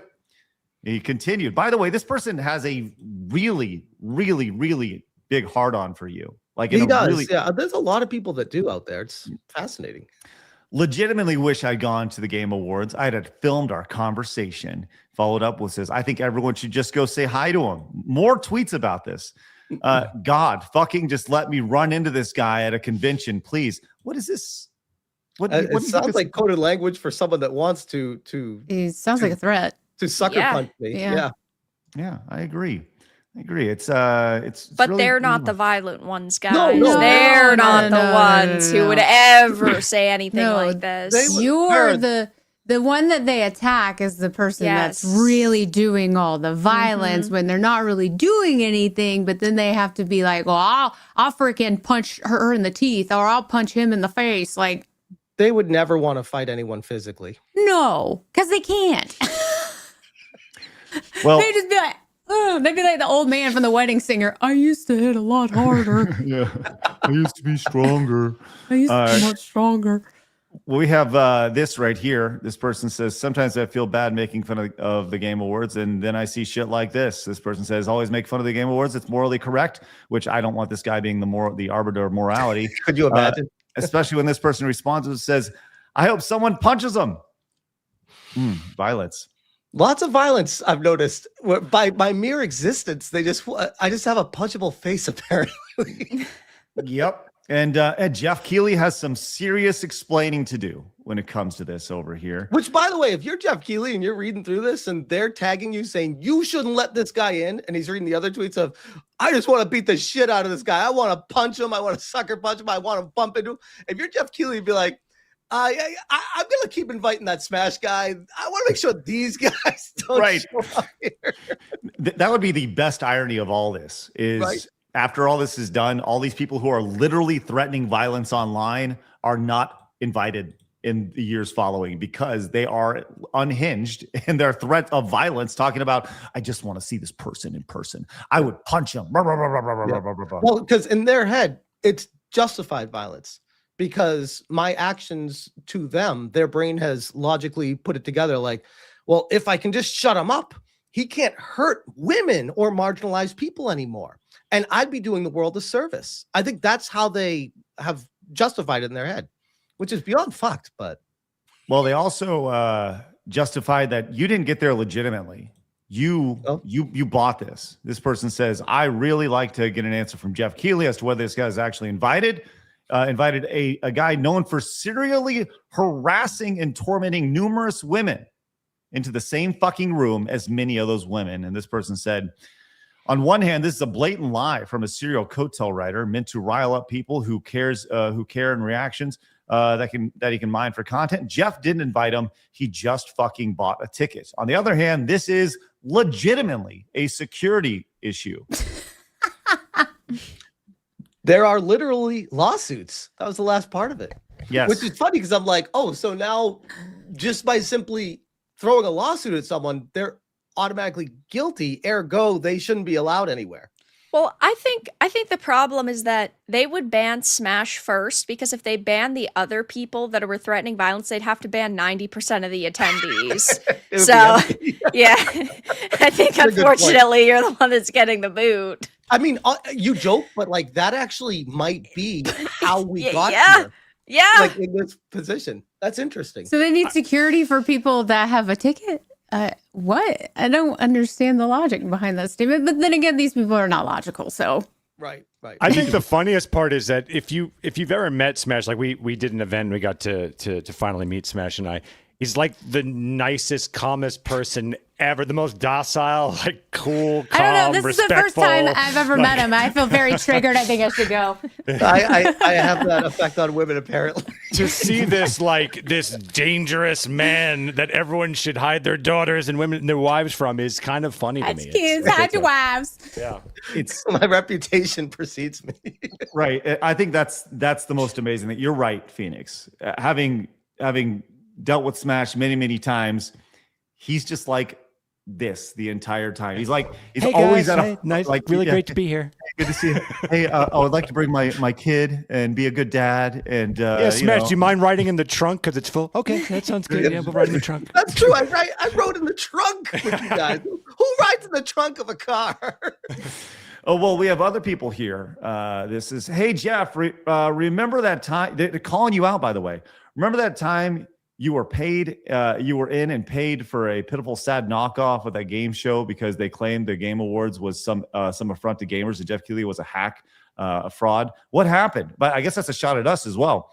Yep, also, direct shot. Yeah. Also, the Game Awards, remember that time this guy was on the same live stream watching the show with a Nazi who called Salim Studio unrepeatable racial slur that dated back to the colonial era and then stood by that man as he refused to apologize. That's who you have in your audience. Ooh. Wow, Hey. that was an elaborate way to explain something that was a massive nothing burger. Let's just take Lots a of fine-tooth words. comb and go through the entire audience and just unveil all the skeletons in their closets and just kick them out, throw them out. What we've learned is these people have nothing. There's none of these situations are actually anything. So they don't have screenshots of actual violence. They don't have screenshots. They don't have what do you call it? Any tangible evidence Proof? that Yeah. Well, I'm looking for like something like I was gonna say like they don't have any legal paperwork, but they do. They have legal paperwork of them being sued. They don't have anything from like the police. They don't have police reports or anything like that. They just have stories that Well, yeah, because they make their enemies. They create these battles and then they claim that they're the victim and they're fighting this, like evil caricature that they've turned you into. Like, ooh, you're the big baddie. Like, I'm sorry to let them down. they're but I'm not. insane. I think that I dare to have opinions like everyone else on this panel. Holy shit. Smash, I think the most important thing that you are totally negating in this conversation is that while there is no tangible proof and there is no actual data showing that you are just this horrible piece of shit, you are totally discounting the fact that they do have feelings. And their feelings were hurt. So for the love of God, Smash, Apologize. think of the feelings. Do I need to apologize? Did I hurt their feelings? Don't ever apologize. By the way, congratulations. I did see it's 1 year. It's a 1 year anniversary of the lawsuit that was filed against you. Oh, on the 1 year they asked for an extension too, which I thought was comical. Oh, it's good. Congratulations on that. Still going. This is a song that never ends. It is. It's a song that cost a lot of money and it just keeps on going. Yeah, I just sent another check to Ron actually, so it's still going and still costing money. Yep. Oh, great. We saw this. It says, I guarantee this pussy wouldn't say shit to Eric Ishii in person. It says, shouldn't he be banned from the event? Absolutely. I thought this was fascinating because this is one of those. No matter what you do, you're wrong. Yeah. You don't say something. Oh, you pussy! You don't say something. You do say something. See, he's the guy we told you he was. Yep. It's like what? So by merely existing, no matter what I do, it's a problem. Gotcha. Okay, cool. That's right. 100%. You are damned if you do, and you're damned if you don't. There, Smash. Also, Nick Calandra had something to say about this. Fucking gross that they let him in there after all the videos he's made of the people in that very room. They should be allowed. By the way, take this guy more seriously. violence. Yeah. They should be allowed to throw rocks. Wow. The tolerant left acting so tolerant, guys. I feel like this is a Mean Girls cafeteria lunchroom, like the map, and they're like, you can't sit with us. Well, it's even worse than that because they want physical violence to happen to people. They want people's careers to be ruined because, of course, they have over the years tried to villainize anybody that doesn't agree with them. They call us racist, sexist, bigots, fascists. Marxists always call people fascists. Anybody that they don't agree with is evil, and they always try to call you the worst thing possible because that's the only way that they can themselves then play the victim. They're That's all they care gaslighting about. themselves. I like how you said they, them. Yeah. Yeah. It's good. Caesars. It's good. Caesars themselves. Yeah. So, well, I think, look, we saw this. If I can circle back on the original post here, Smash, from everyone's favorite waitress.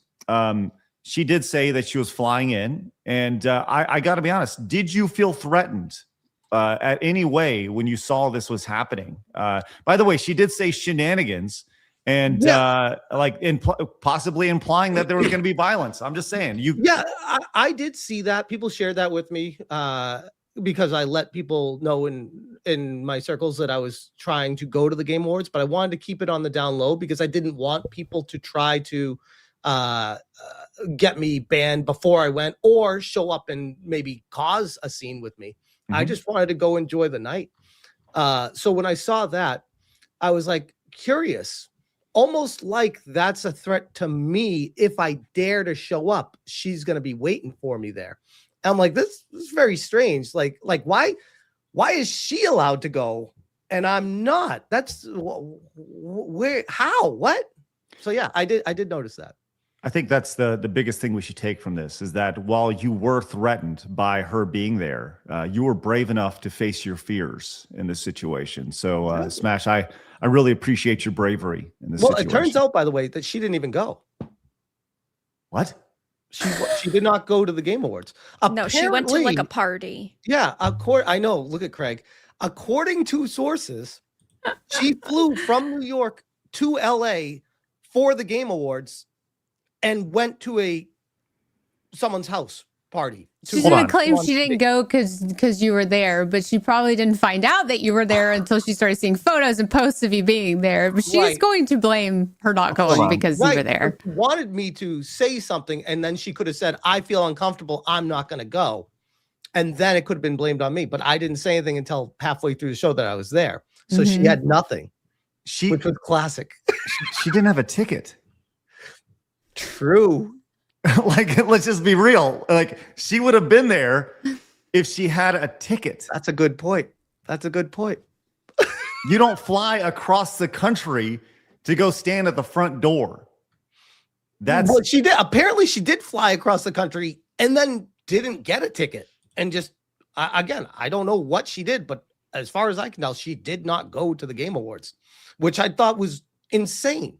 Who would fly 3,000 miles for an award show and then not go to that award show? Unless, like I said, she was planning on blaming it on me because I was thinking of going but didn't say anything about it. I really do wonder what her end goal with all of this was. But whatever it was, the plan went to shit. It was terrible. Whatever she was trying to do. It's like she went there hoping that her crew was going to stir up enough drama against you when they'd like personally invite her, and then she'd conveniently already be there so she could just go. And then that didn't happen. That's something too. Yeah. I'm amazed by this whole thing. This idea of like saying, "Oh, you should protect Jeff should protect his peers." She wasn't even there. She's not one of his peers. Like, she doesn't even go here. right. Secondly, Exactly. wait, hold on. Secondly, why would you be one of Jeff's peers and me not? What makes you better than me? Why should you be protected and I shouldn't be protected? What is this rule that you're going by here? Well, I'm so confused by the walls that they've put up and the gates that they're trying to keep. Well, you see, she's on an out. She, I guess, she still writes for Kotaku. Is that the idea? I think she does bylines for them. Yeah, her most recent article was a hit piece against Jeff Keighley. Oh, wow! I know, right? Shocker. So that's amazing. So if anyone's more of a threat, it would actually be her, the one who's literally, in the words of the IGN writer, trying to end this person's life. Literally. I mean, I don't know if I'd go that far with it, but I would say she was very aggressive against the Game Awards cost of ticket prices, cost of the trailers that were being shown, how it was unfair to marginalized people and smaller studios and this, that, the other thing, bitching about Jeff Keighley's 6 Ways to Sunday, and then flies out to LA and goes to a watch party anyway for it. Which, Okay. if you can make sense of that, please let me know. Honestly, spectacular. Like true, like wonderfully spectacular. Well, look, Smash, I know you had a big night. So I want to give you a chance to go back and maybe cuddle up in bed. But we appreciate you joining. Anything else you want to say about your experience last night? I was pleasantly surprised. I was going in with just no expectations. And I was like, you know what? They put on a hell of a show. Expedition 33 winning game of the year was very justified and great to see. And the fallout from the community surrounding it is entertaining. But it goes to show that the Game Awards that Jeff Keighley's putting on can be something if he keeps doing the right thing. My concern is he kind of tries to toe the line of, should we be rewarding marginalized people for the sake of if they're marginalized? Should we be rewarding because you're a girl? We're just going to give you a medal because you're a girl. If he's going to start doing that shit again, it's going to fall apart. I got a hint of that this year, but nothing like previous years. So it remains to be seen what happens in the future. But as far as my experience with it, it was good. I'm not gonna lie. It was a very fun night. I had a great time with it. Awesome. Well, thank you for walking into the Lion's Den, Smash, and coming out alive, unscathed. Congratulations. I will say, one more thing. Yes. I didn't bump into anybody that I know or that knew me. Nobody interacted with me. But the people I did interact with while I was there, while I was standing in line, waiting for the doors to open and stuff like that, everyone was super nice. Everyone was super chill. There were a lot of nose rings. There were a lot of Smurf hairs of multiple colors. I didn't interact with any of those, but they were fucking everywhere. And that was my one takeaway. I was like, God damn, there's a lot of nose rings here. That is your takeaway from this. Yes. For sure. Yeah. Unbelievable. Well, thank you very much for going in the Lion's Den, buddy, and checking it out. And what the irony the fact that is the Lion's Den is silly. It should be a welcoming place for literally everybody, right? Because we want to be welcoming for everybody and welcome all these people in, right? I think that's the idea, right? I think what happened, the fallout from that showcase, that the people who are actually welcoming are ironically us. Preach. Who would have thunk it? Who'd have thunk? All right, Smash. Hey, thanks, buddy. Appreciate you. Everyone go check out Smash's channel. Link is down in the description. We'll make sure you guys go check it out. I'm sure you'll be talking more about that on your show, huh? Oh, yeah. Definitely got a full night tonight. But in the meantime, guys, always a pleasure being here. Great to see all you guys again. And until next time, have a good one. Stay Smash. All right, buddy. Peace. Thanks, Jeff. See you, Smash. Bye. All right, there it is. SmashJT. Vera, what'd you think of that?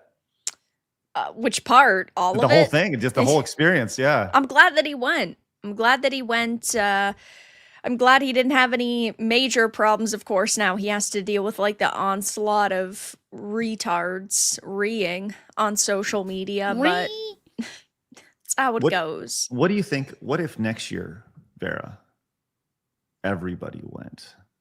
Everybody, it wasn't just Smash. I'll go, you go. We get everybody together. Everybody that they ree about.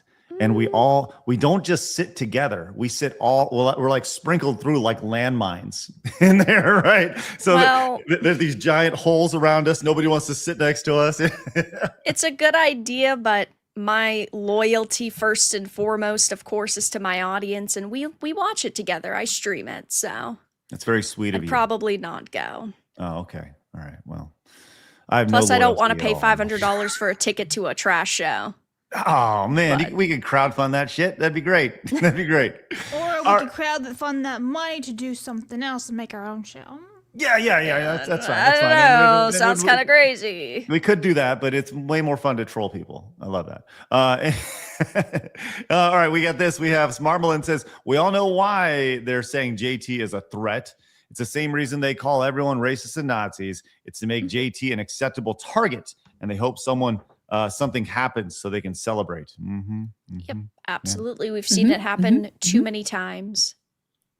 Nobody Has Spoken says, I decided to wipe my ass with the 12 pages of the lawsuit. You added me in, I guess, Alyssa. Also, YouTube, thank you for unblocking me. Thank you, Nobody Has Spoken. Appreciate that support, and congratulations on the toilet paper. Mercenary says, personally, the only good thing was Ralph the dog. I wish Stantler and Waldorf were there, though. They would have been better like last year. Also, Smash, did you see Kojima? Oh, sorry, Mercenary. About that. We had Freedom Fries came in with the $50 frolic. Look at that. Woo. Let's go. Thank you so much, Freedom Fries. He says a frolic for the Game Awards right there. There's a little bit of frolicking right there. Nice little, just running on through. There's Rev and Straw running through. Thank you so much, Freedom Fries. Appreciate that support. All right, we'll get to the rest of your super chats and direct donations and Rumble rants here in just a little bit because a lot of them have to do with what we're going to talk about next, which is the actual announcements that happened here throughout the duration of the show. And let's just, IGN has a nice little big recap here. Let's just kind of scroll down and see some of the things that they highlighted as we go. Vara, you were excited for this Star Wars game, correct? I feel so mixed on it because, as my audience will know, I love Knights of the Old Republic 1 and 2, but there's glaring problems here. So Casey Hudson is back. He's the CEO of this new studio that's doing it, and he has previously made some great games. His last game was Anthem, though, and we all know how that went, so that's a red flag. But it's not a continuation of Knights of the Old Republic 1 and 2, and it's in very early stages, and apparently it's not even planned until after 2030. So wow. I have a feeling that this is going to be one of those situations like with Perfect Dark, how they made the trailer just to gauge reaction, and this may never actually come out. When something is 3, 4, 5 years away, there's no way I can truly be hyped for it after also hearing Anthem and, you know. And Star Wars Eclipse.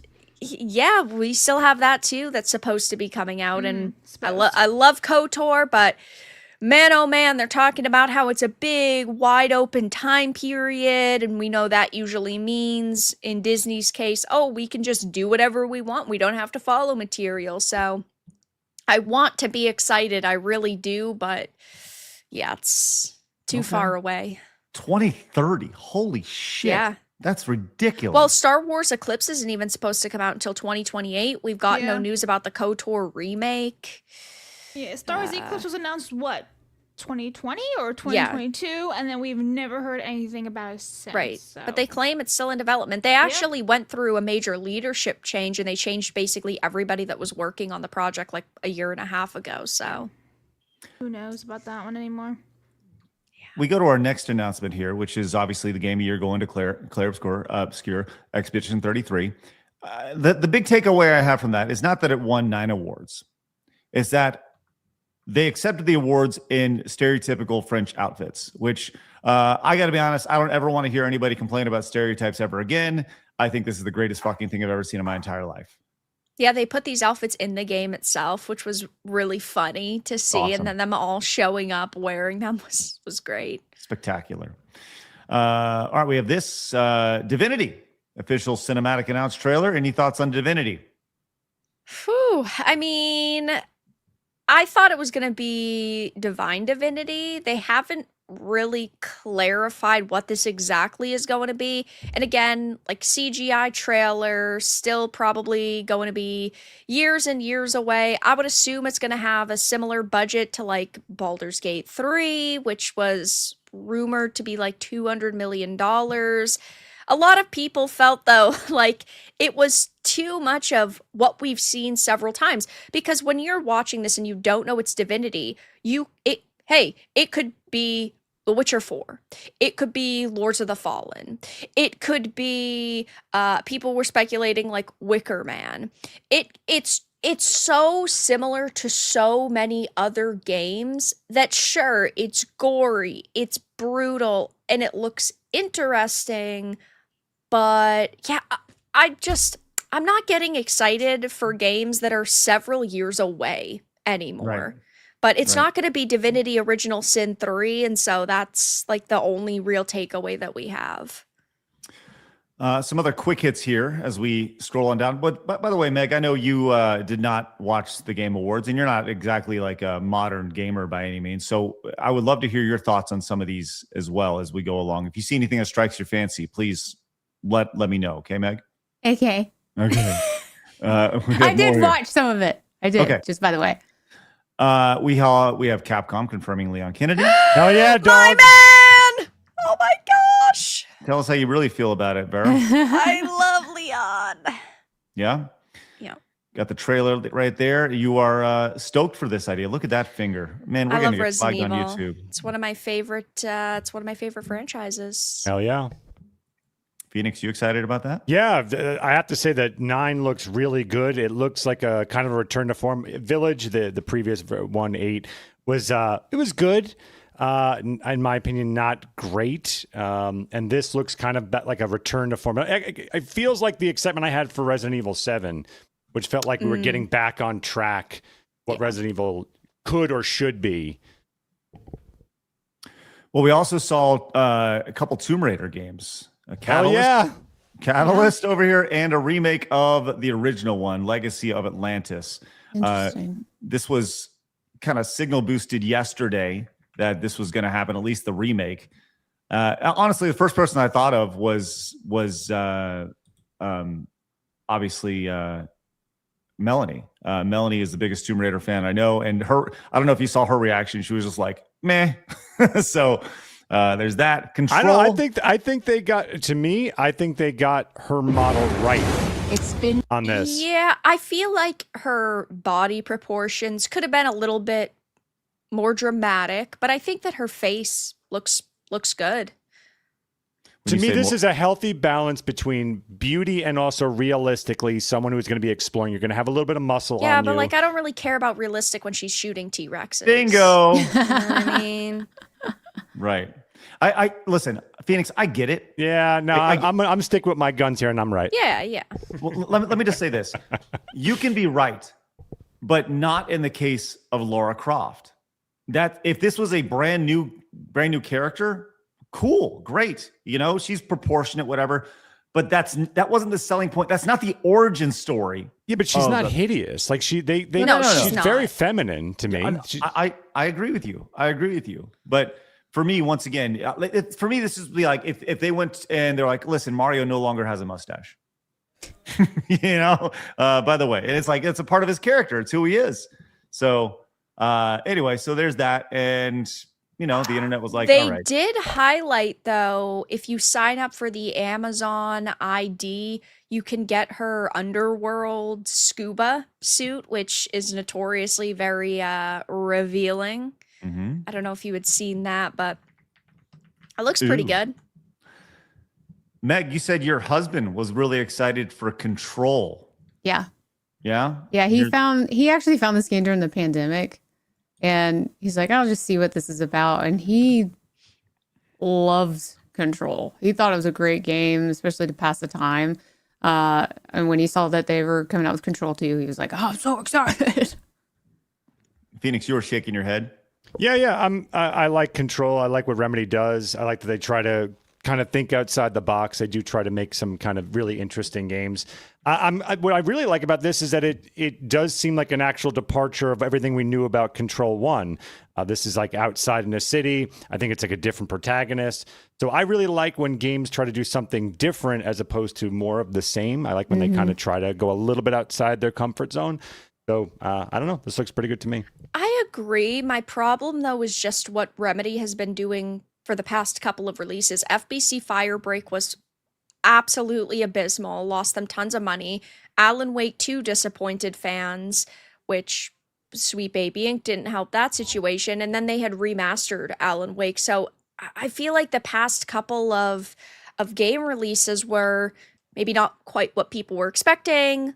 2 out of those 3 faced a lot of backlash. So I hope that this ends up pleasing Control fans, but Remedy has a lot of good ideas, but can they execute on those ideas well? Only time will tell. The next game on the list, which I know a lot of old heads will be excited about this one. I'll just play this trailer from beginning to end. And Phoenix, did you see the Blue Bomber is returning? Yeah, I heard about it. I didn't see it. This is the next game, the next official 2D game in the Mega Man franchise called Mega Man Dual Overdrive. They are dropping the numeral titles in this and giving it a subtitle of Dual Overdrive, Override, I believe Override was a mechanic in Mega Man 11. So I'm guessing they're doubling down on that. But here is the reveal here.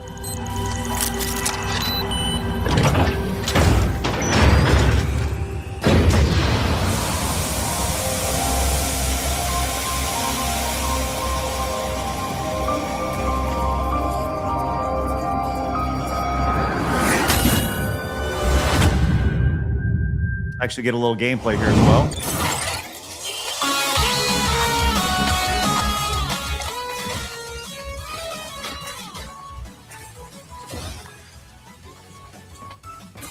Phoenix, are you a Mega Man guy? I'm not a big Mega Man guy, but this really looks very much like 11. Yes, it does. And 11 was not that great. Okay. I'm with you on that. I did not enjoy Mega Man 11 a whole lot. I didn't like the new mechanic that they added to it. I think it was called Override. Yeah, the mechanic in 11 was Override. Right. So they're literally doubling down with Dual Override here. So I don't know. This looks fun. Yeah, I mean, it's bright, Yeah. it's colorful, it's fun. Yeah, I hear you. I say it. You can say it, Meg. It's okay. But once again, releasing in 2027. So that is. Oh my gosh. Yes, It's a long ways away. This is the problem with a lot of these games that were like announced or highlighted. So many of them were far away. And then there are a lot of games that are coming out soon that weren't even shown off, like the Crimson Desert game. That only comes out in a couple of months. They didn't highlight, I don't know, Code Vein 2. I know that part of that problem is pricing because companies don't want to pay these ad prices, which makes the show almost worse because then the only companies that are going to announce things are the ones that are like, oh, hey, we have $5 billion to blow. Let's just make 5 big announcements. But I think Mega Man Override looks cool. I really liked 11. I thought that it was fun. Was it the best game ever? No. But also, I'm going to play this. We're getting to the point where games are being announced, and I'm curious if I'm going to be alive when they actually. Yeah. Blabs, you'll be excited for this one. Did you see Lego Batman: Legacy of the Dark Knight? Dark Knight. There we go. So I'm actually not really that interested in Batman. I'm gonna get a lot of hate for that. But the thing is, I was so excited for the last Lego video game, which was the Star Wars one in 2020. Was it 2023, whatever it was? And I ended up being extremely disappointed when that was one of the most hyped games. Yeah, it was one of the most hyped games for me in like a decade. I was so excited for that, and so I'm like, I have no interest in this. Yeah. Well. Yeah. Vara is going to punch you in the coffin. I love Batman. The fact that they're blending the Arkhamverse combat into this is really cool. There's multiple versions of all of these different villains and characters and all of these different suits and sections. And I think that it does look really cool, but also this might be the last Lego Batman game we ever get. This might be the last Lego game because, well, Netflix is apparently going to be getting Warner Brothers games. So that means they're going to be getting Lego, and who knows if we're going to get another game like this again. Like, I hope it's really good for the fans, obviously, but for me personally, I'm pretty upset about how the last one came out, so I'm like, no, I will not buy it. Okay, well, thank you, Blabs. You will not be buying it in 2029 when it's released. I'm just kidding. We also had a Diablo 4 expansion as well. You want to give a 20 seconds on that, Vara? Dumb. Okay. Can I just interject real quick? Like, because so many of these games are coming out, years from now. Like, can we all agree, maybe I'm crazy, that this is easily the shittiest console generation that's ever existed? Like, there's nothing out. You get one or two. You get an Expedition 33 here and there, but it's pretty much nothing. And the fact that I would be expecting like everything would be coming out now. Pandemic's over. Studios have had time to make some stuff, still not seeing it. And then things that are exciting are 2 or 3 years away, which is going to be potentially the next console cycle. Am I alone that this is easily the worst No, you're not alone. generation? Okay. I think that that's fair. Once again, Nintendo, as much as you want to love or hate them, they're doing their thing. They're fucking murdering it still. One other game, the Jonathan Blow, that guy came out and has delivered. Phoenix. By the way, Phoenix loves Jonathan Blow. Yeah, I'm a huge Jonathan Blow fan. I know a lot of people don't like him. I love him. Love him. And I've been waiting for this game for like 8 years, whatever the hell it's been. Vera? I don't know. I don't see it. I don't see what looks supposed to look cool. 250-hour puzzle game. Okay, listen. Quantity doesn't matter if the quality is not there. Oh, it'll be. They've been working on this game for 10 years. I don't see 10 years based off this teaser. It's in the mechanics and then in the design. I mean, I definitely am willing to give it a shot, but I just don't have any real hype for it. Decade, huh? Okay. Let's continue. Let's keep scrolling. If you guys see anything that you would like to talk about, please just say the word over here. Out of words, a stunning and unique take on co-op platforming. Speaking of platforming, we have Neo 3. This one right here. Oh my God. Bradley the Badger. Okay. Vera, I'm going to just play this really fast. Your thoughts on Bradley the Badger? I've rewatched the trailer. So at first I thought that it looked cool. It's really growing on me. Okay. Yeah, apparently it's a spoof of video games. Is from it what is. I There's a heard. Bloodborne level. There is a Uncharted level. There's a couple of different levels. Yes. Yeah. Based on different properties. It'll show yeah, that. like this is Bloodborne. I love any game that's self-aware, and this game seems extremely self-aware. Yeah, this seems like in the vein of like a Conquer. Yeah. And it also reminds me of like Medieval 2, which was really good. What I like about this is you have different levels, different environments. It keeps things fresh as like an homage. These guys who make these games, they're more or less going to pay homage to all of their favorite games here. Yeah. And I think that's awesome. I love when games do that. And when you saw Badgerborn right there. It's like you clearly love Bloodborne. That's great. You see the Cyberpunk right here. This is all really, really fun to see. So as you're playing through, these will be, I don't know, an hour-long segments, whatever. You got your Last of Us segment here. It'll be long enough to where it'll be novel, but short enough to where you get the most out of it, if that makes sense. So I'm looking forward to this one. This one looks pretty fun. You can see It does look fun. Yeah. Meg, thank you for that. Yeah. I concur. This looks fun. Bradley the Badger. That goes back to the 90s with the mascot. We had Zero the Acrobat, Bubsy the Bobcat, all these random Kamikaze Squirrel. Yeah.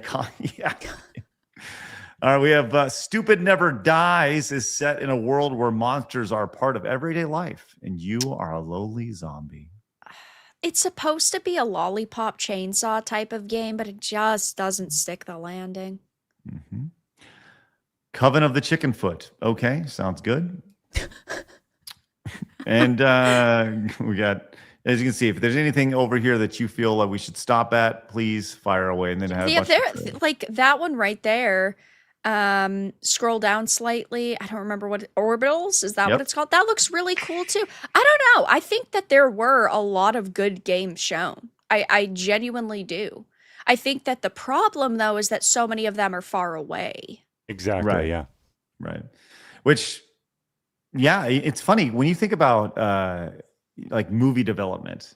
I was watching this thing about who was it? It was John Cena, because he's about to do his last match. He was talking about how when he was in the middle of wrestling, they're like, "Hey, do you want to do this movie?" And it's going to take 6 months to film. Then it's going to be another 18 months before it comes out. It's like a 2-year production cycle for these movies.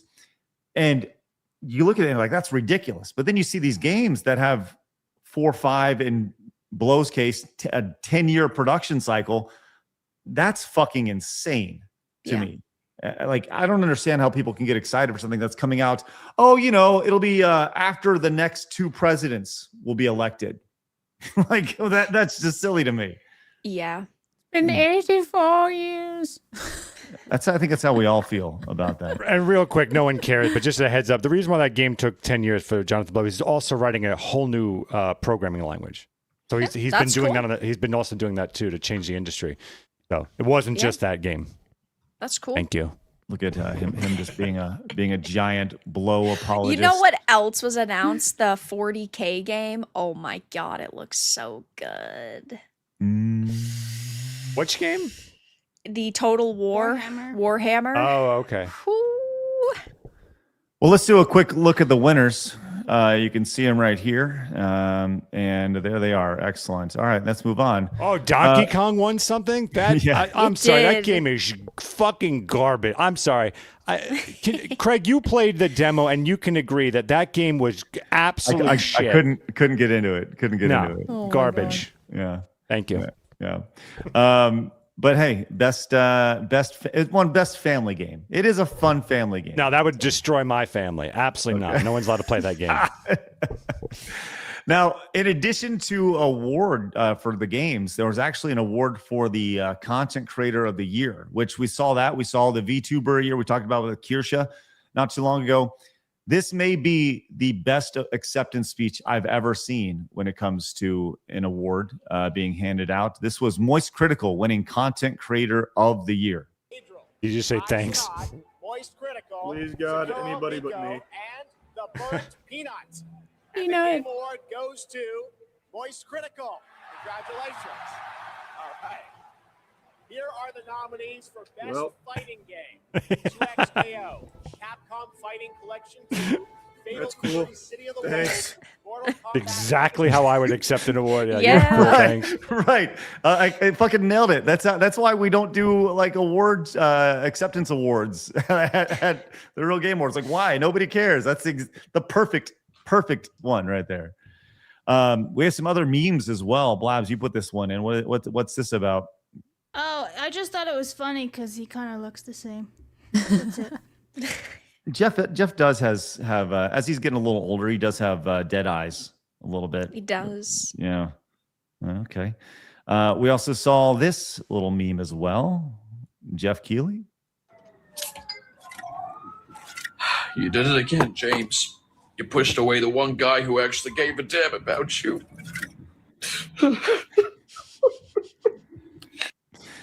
That obviously in reference to his lava, Hideo Kojima, who did not win an award yesterday. No award, no speech, nothing.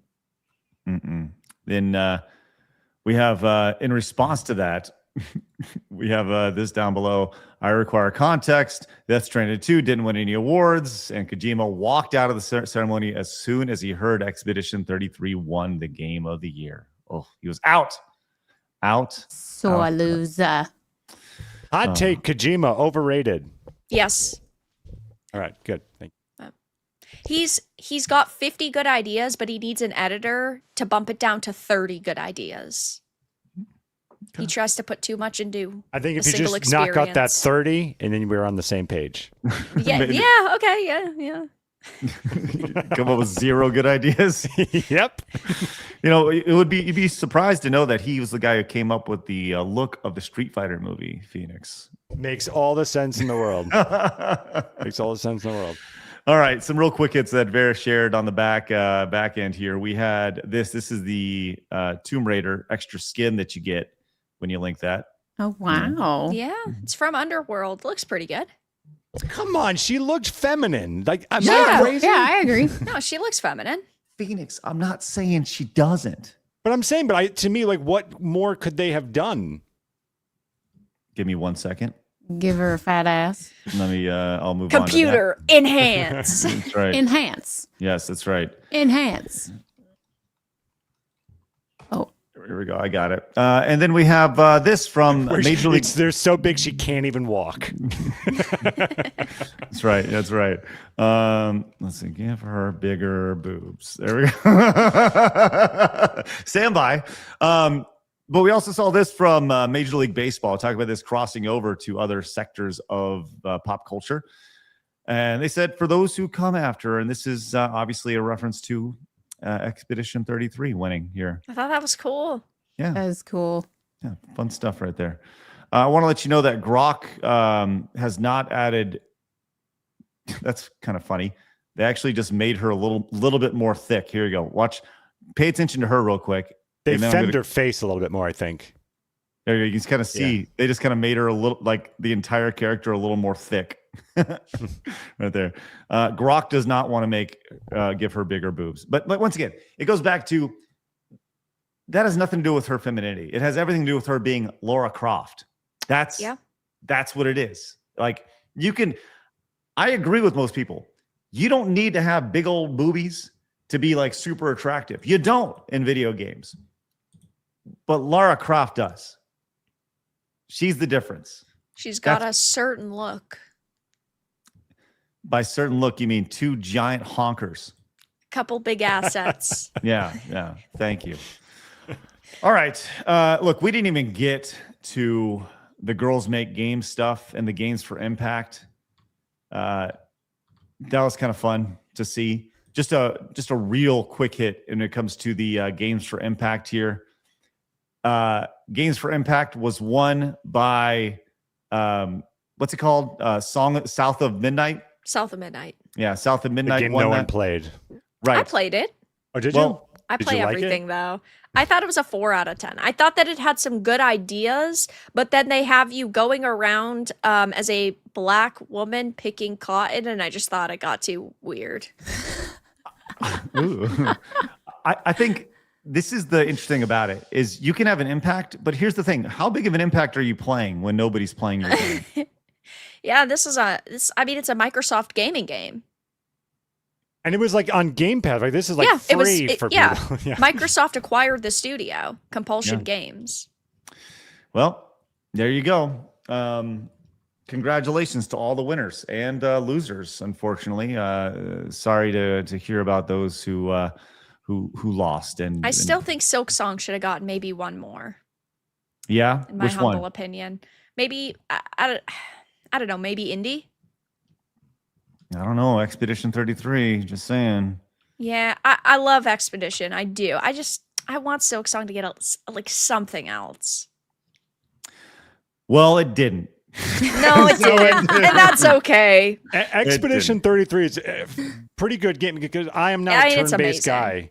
And I picked it up. I'm only like a half hour, an hour in, but it's speaking to me, which says a lot when I typically don't play those games. So it's a pretty good game. Yeah, awesome. It is. All right, let's get to some of your support and super chats. We have a little bit to get to, and thank you guys very much. Blabs has been scrolling some of them on the bottom, and we appreciate any and all support. We literally can't do our show without you guys. Quick reminder that coming up on Monday, we'll be doing our first ever Plus podcast. All of our Side Scrollers Plus partners getting together, and we're going to be doing a little podcast together in the afternoon, starting at 6 o'clock Central Time, 7 Eastern. Is that right, Blabs? 6 Central? Do you want me to have a stroke again and reenact? But yes, 7 p.m. Thank Eastern. you. Thank you. By the way, I was explaining to my mom, who was like, actually, no, my dad saw the short on his YouTube yesterday, and he goes, was Blabs hurt? Like, did she get hurt? Because I was concerned when I watched that clip of her brain literally stroking out on camera. It was pretty so spectacular. Tired. I couldn't remember the dates. I had to it was like a check my VTuber spreadsheet. reset where they just. It was. Glitch. Well, I think it's important just for context. I do want to share it with you, as this clip has almost 8,000 views over on YouTube. Real quick, let me just share this, and just for context for everybody, because there are times where I feel it's important just to see if Blabs is listening to the show, and that's exactly what happened here. Yeah. Here we go. Here's the what happened. Coming up next Monday, the first ever edition of the Side Scrollers Plus podcast, where we're getting all of our Plus partners together. Blaz, what time is that happening on Monday, the 15th? 7 p.m. Eastern. Did you see? It's like she had That's an 7 p.m. aneurysm. Eastern. Did you see I her totally eyes? blanked. I was like, what? Uh, I was really trying to remember. I'm like, was it 7 or 8? Or 7 or 8? Which one? I had to open up my spreadsheet to check. He looked Labs like an needs a animatronic. He looked like an animatronic, like toy or something, and you were like glitching out. Because Usually I remember like this. I'm like, oh, it's this time. But I was like, I don't know what day it is. I was so tired. I came home from Florida and everything. I was like, what day is it? So yeah. Well, Stroke. congratulations, Blabs. You stroked out, which is great. All right, let's get to some super chats. But before we do, we always like to give our guests the opportunity to roll out if they want to utilize their time in a different way. Meg, Vara, would you all like to bounce, or would you want to stick around for about 5 more minutes? I'll stay. I can stay for 5 minutes. Okay. How great is that? Tenarian came into the 10, says Phoenix needs to ask himself why Lara Croft got movies and comics made about her. Was featured in music videos and commercials, and why millions of gamers had posters of her in their room back in the 90s and 2000s. I know why I had those posters. Yeah, I'm a big Tomb Raider fan, so I get it. I totally get it. I'm saying You're a this fan model. of her big assets. That's agree. exactly it. Yeah, You can just I say think the model giant looks tits. fine. Yeah. It's okay. Yes. Captain Ragtag also resubscribed tier 1 for 4 months, and thank you so much for the gifted subs over on YouTube from Jesus Davia 53. It's excellent. All right. By the way, quick update. Yesterday we had 20 gifted subs come in from CR Vox over on Kick. I'm sorry, Blabs missed that yesterday. But we appreciate any and all support.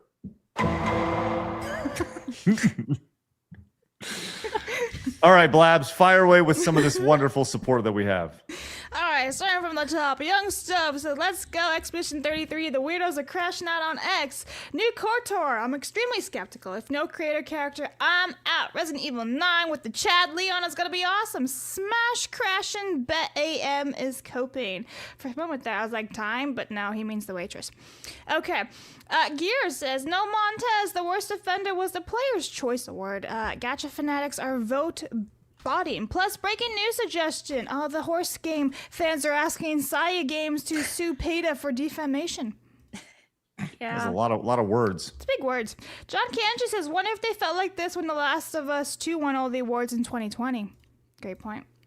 Tanarian for 10 says, I love Expedition 33 would have been better if they hadn't gone for realistic Unreal 5 graphics. I've seen the concept art for the characters and that more cartoony style would have served it better and allowed for more expressive characters. Very important in an emotional game like this. It was still my personal game of the year. Runner-up for me was Blades of Fire by the devs of Metroid Dread.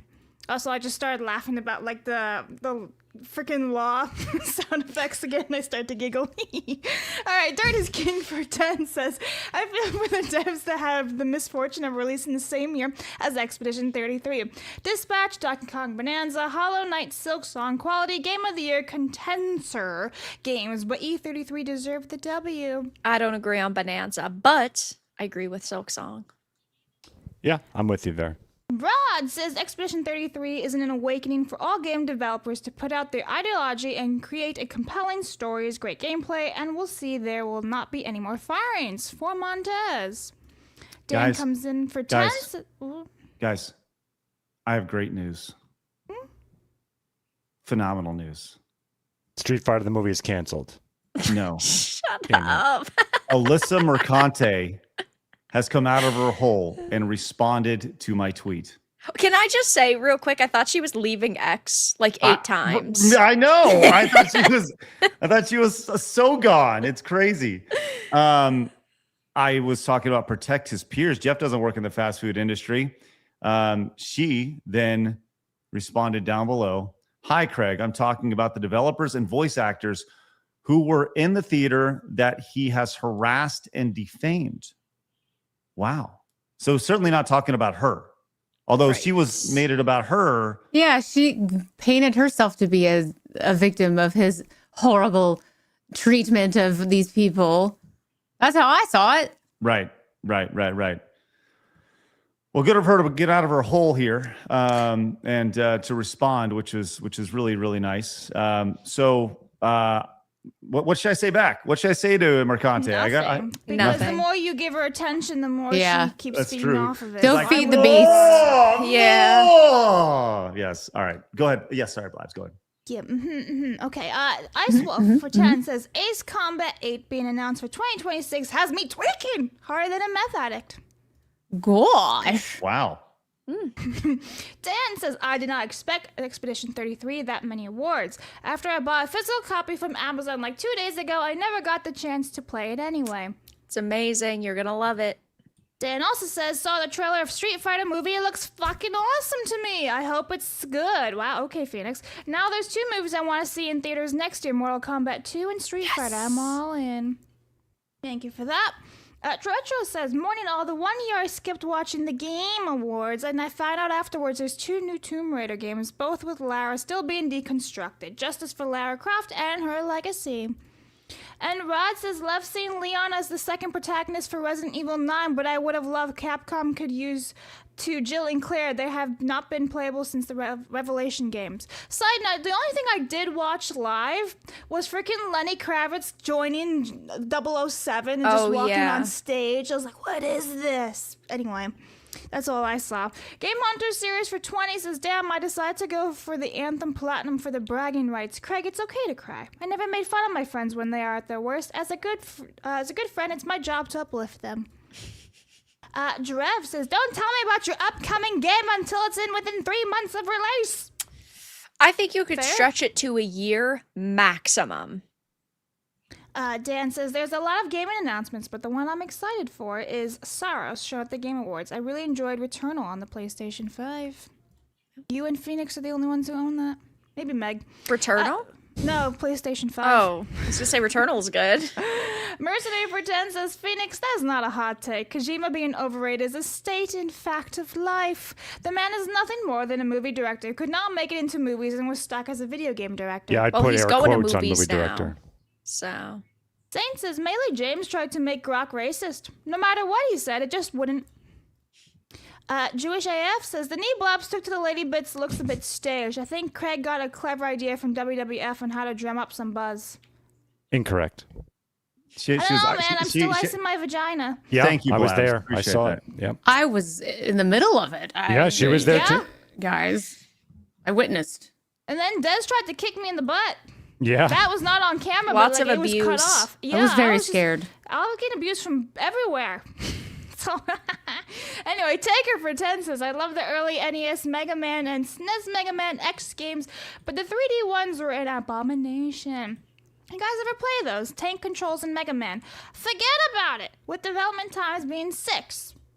Thank you for that. Okay, I'm just gonna read these real fast. Commenter Fan for 5 says, I personally think games shouldn't be announced more than a year from release. So I'm sick of games that announce years ahead and never get released. That's more like for shareholders and stuff, right? A lot of the times they do this stuff just to generate buzz and stuff like that for their studios, so that I they imagine, can right? make more money, so that they can actually put it down. in. Because like Star Wars or Fate of the Old Republic, they only just put that into development this year. That means that like they haven't even really started working on it yet. We are caught up. We do have this. We that from Armis. We saw that, yeah, and we get this one from Armis Yeah, as well. like I said, those are the ones I can't see on StreamYards anymore, but I put them in before I glitched out. Well, thank you, Armis. Gear came in and says on the vertical live stream of all things says Jeff Keighley literally hates Sonic, huh? Blue Hedgehog deserves better, but one award. The Game Awards 2025 has been JT smashed. He also says PUBG inspiring Fart Night was a mistake. Joey says, I was too excited about the Game Awards this year. I wasn't too excited about the Game Awards this year, except for the Resident Evil 9 Requiem announcement and Phantom Blade Zero. And DD Jones says, hey, Stuttering Craig, been a fan forever. Glad you're not only still doing your thing, but also on the side of the woke wars. Keep on keeping on. To be clear, I am not a warrior in this fight, right? I am just a guy talking about stupid things in the world. So that's all. That is all. So, all right. With that said, what's something that is not stupid is you hitting the subscribe button or the thumbs up button. And also not stupid, getting outside and touching some grass, which I fully anticipate you doing this weekend because, hey, you want to live a balanced life, right? Of course you do. It's fun to talk about games, but we all got bigger things going on, right? Right? Except for Vara. She's in the bubble, right? She's all about it, right, Vara? I'm always busy, always doing something. Yeah. Love it. And that's what makes you you. Great stuff. All right, awesome. Well, everyone have a great weekend. We'll see you guys on Monday when we're back at it again with Flash and Mitsu. Ooh, it's going to be a great show. It always is with Flash and Mitsu. So tune in then. Join us. I'm sure there'll be plenty of things to talk about. With that said, appreciate you guys popping in, allowing us to be a part of your life and you guys being a part of ours. Once again, hit the thumbs up button and subscribe and join us over at Side Scrollers Plus. Use promo code YouTube for a discount. With this said, have a great rest of your day. And remember, if people are going to try to keep you down, do not let them. You guys have a goal. Go get it. See you guys later. Have a great day. Bye-bye. Fatality.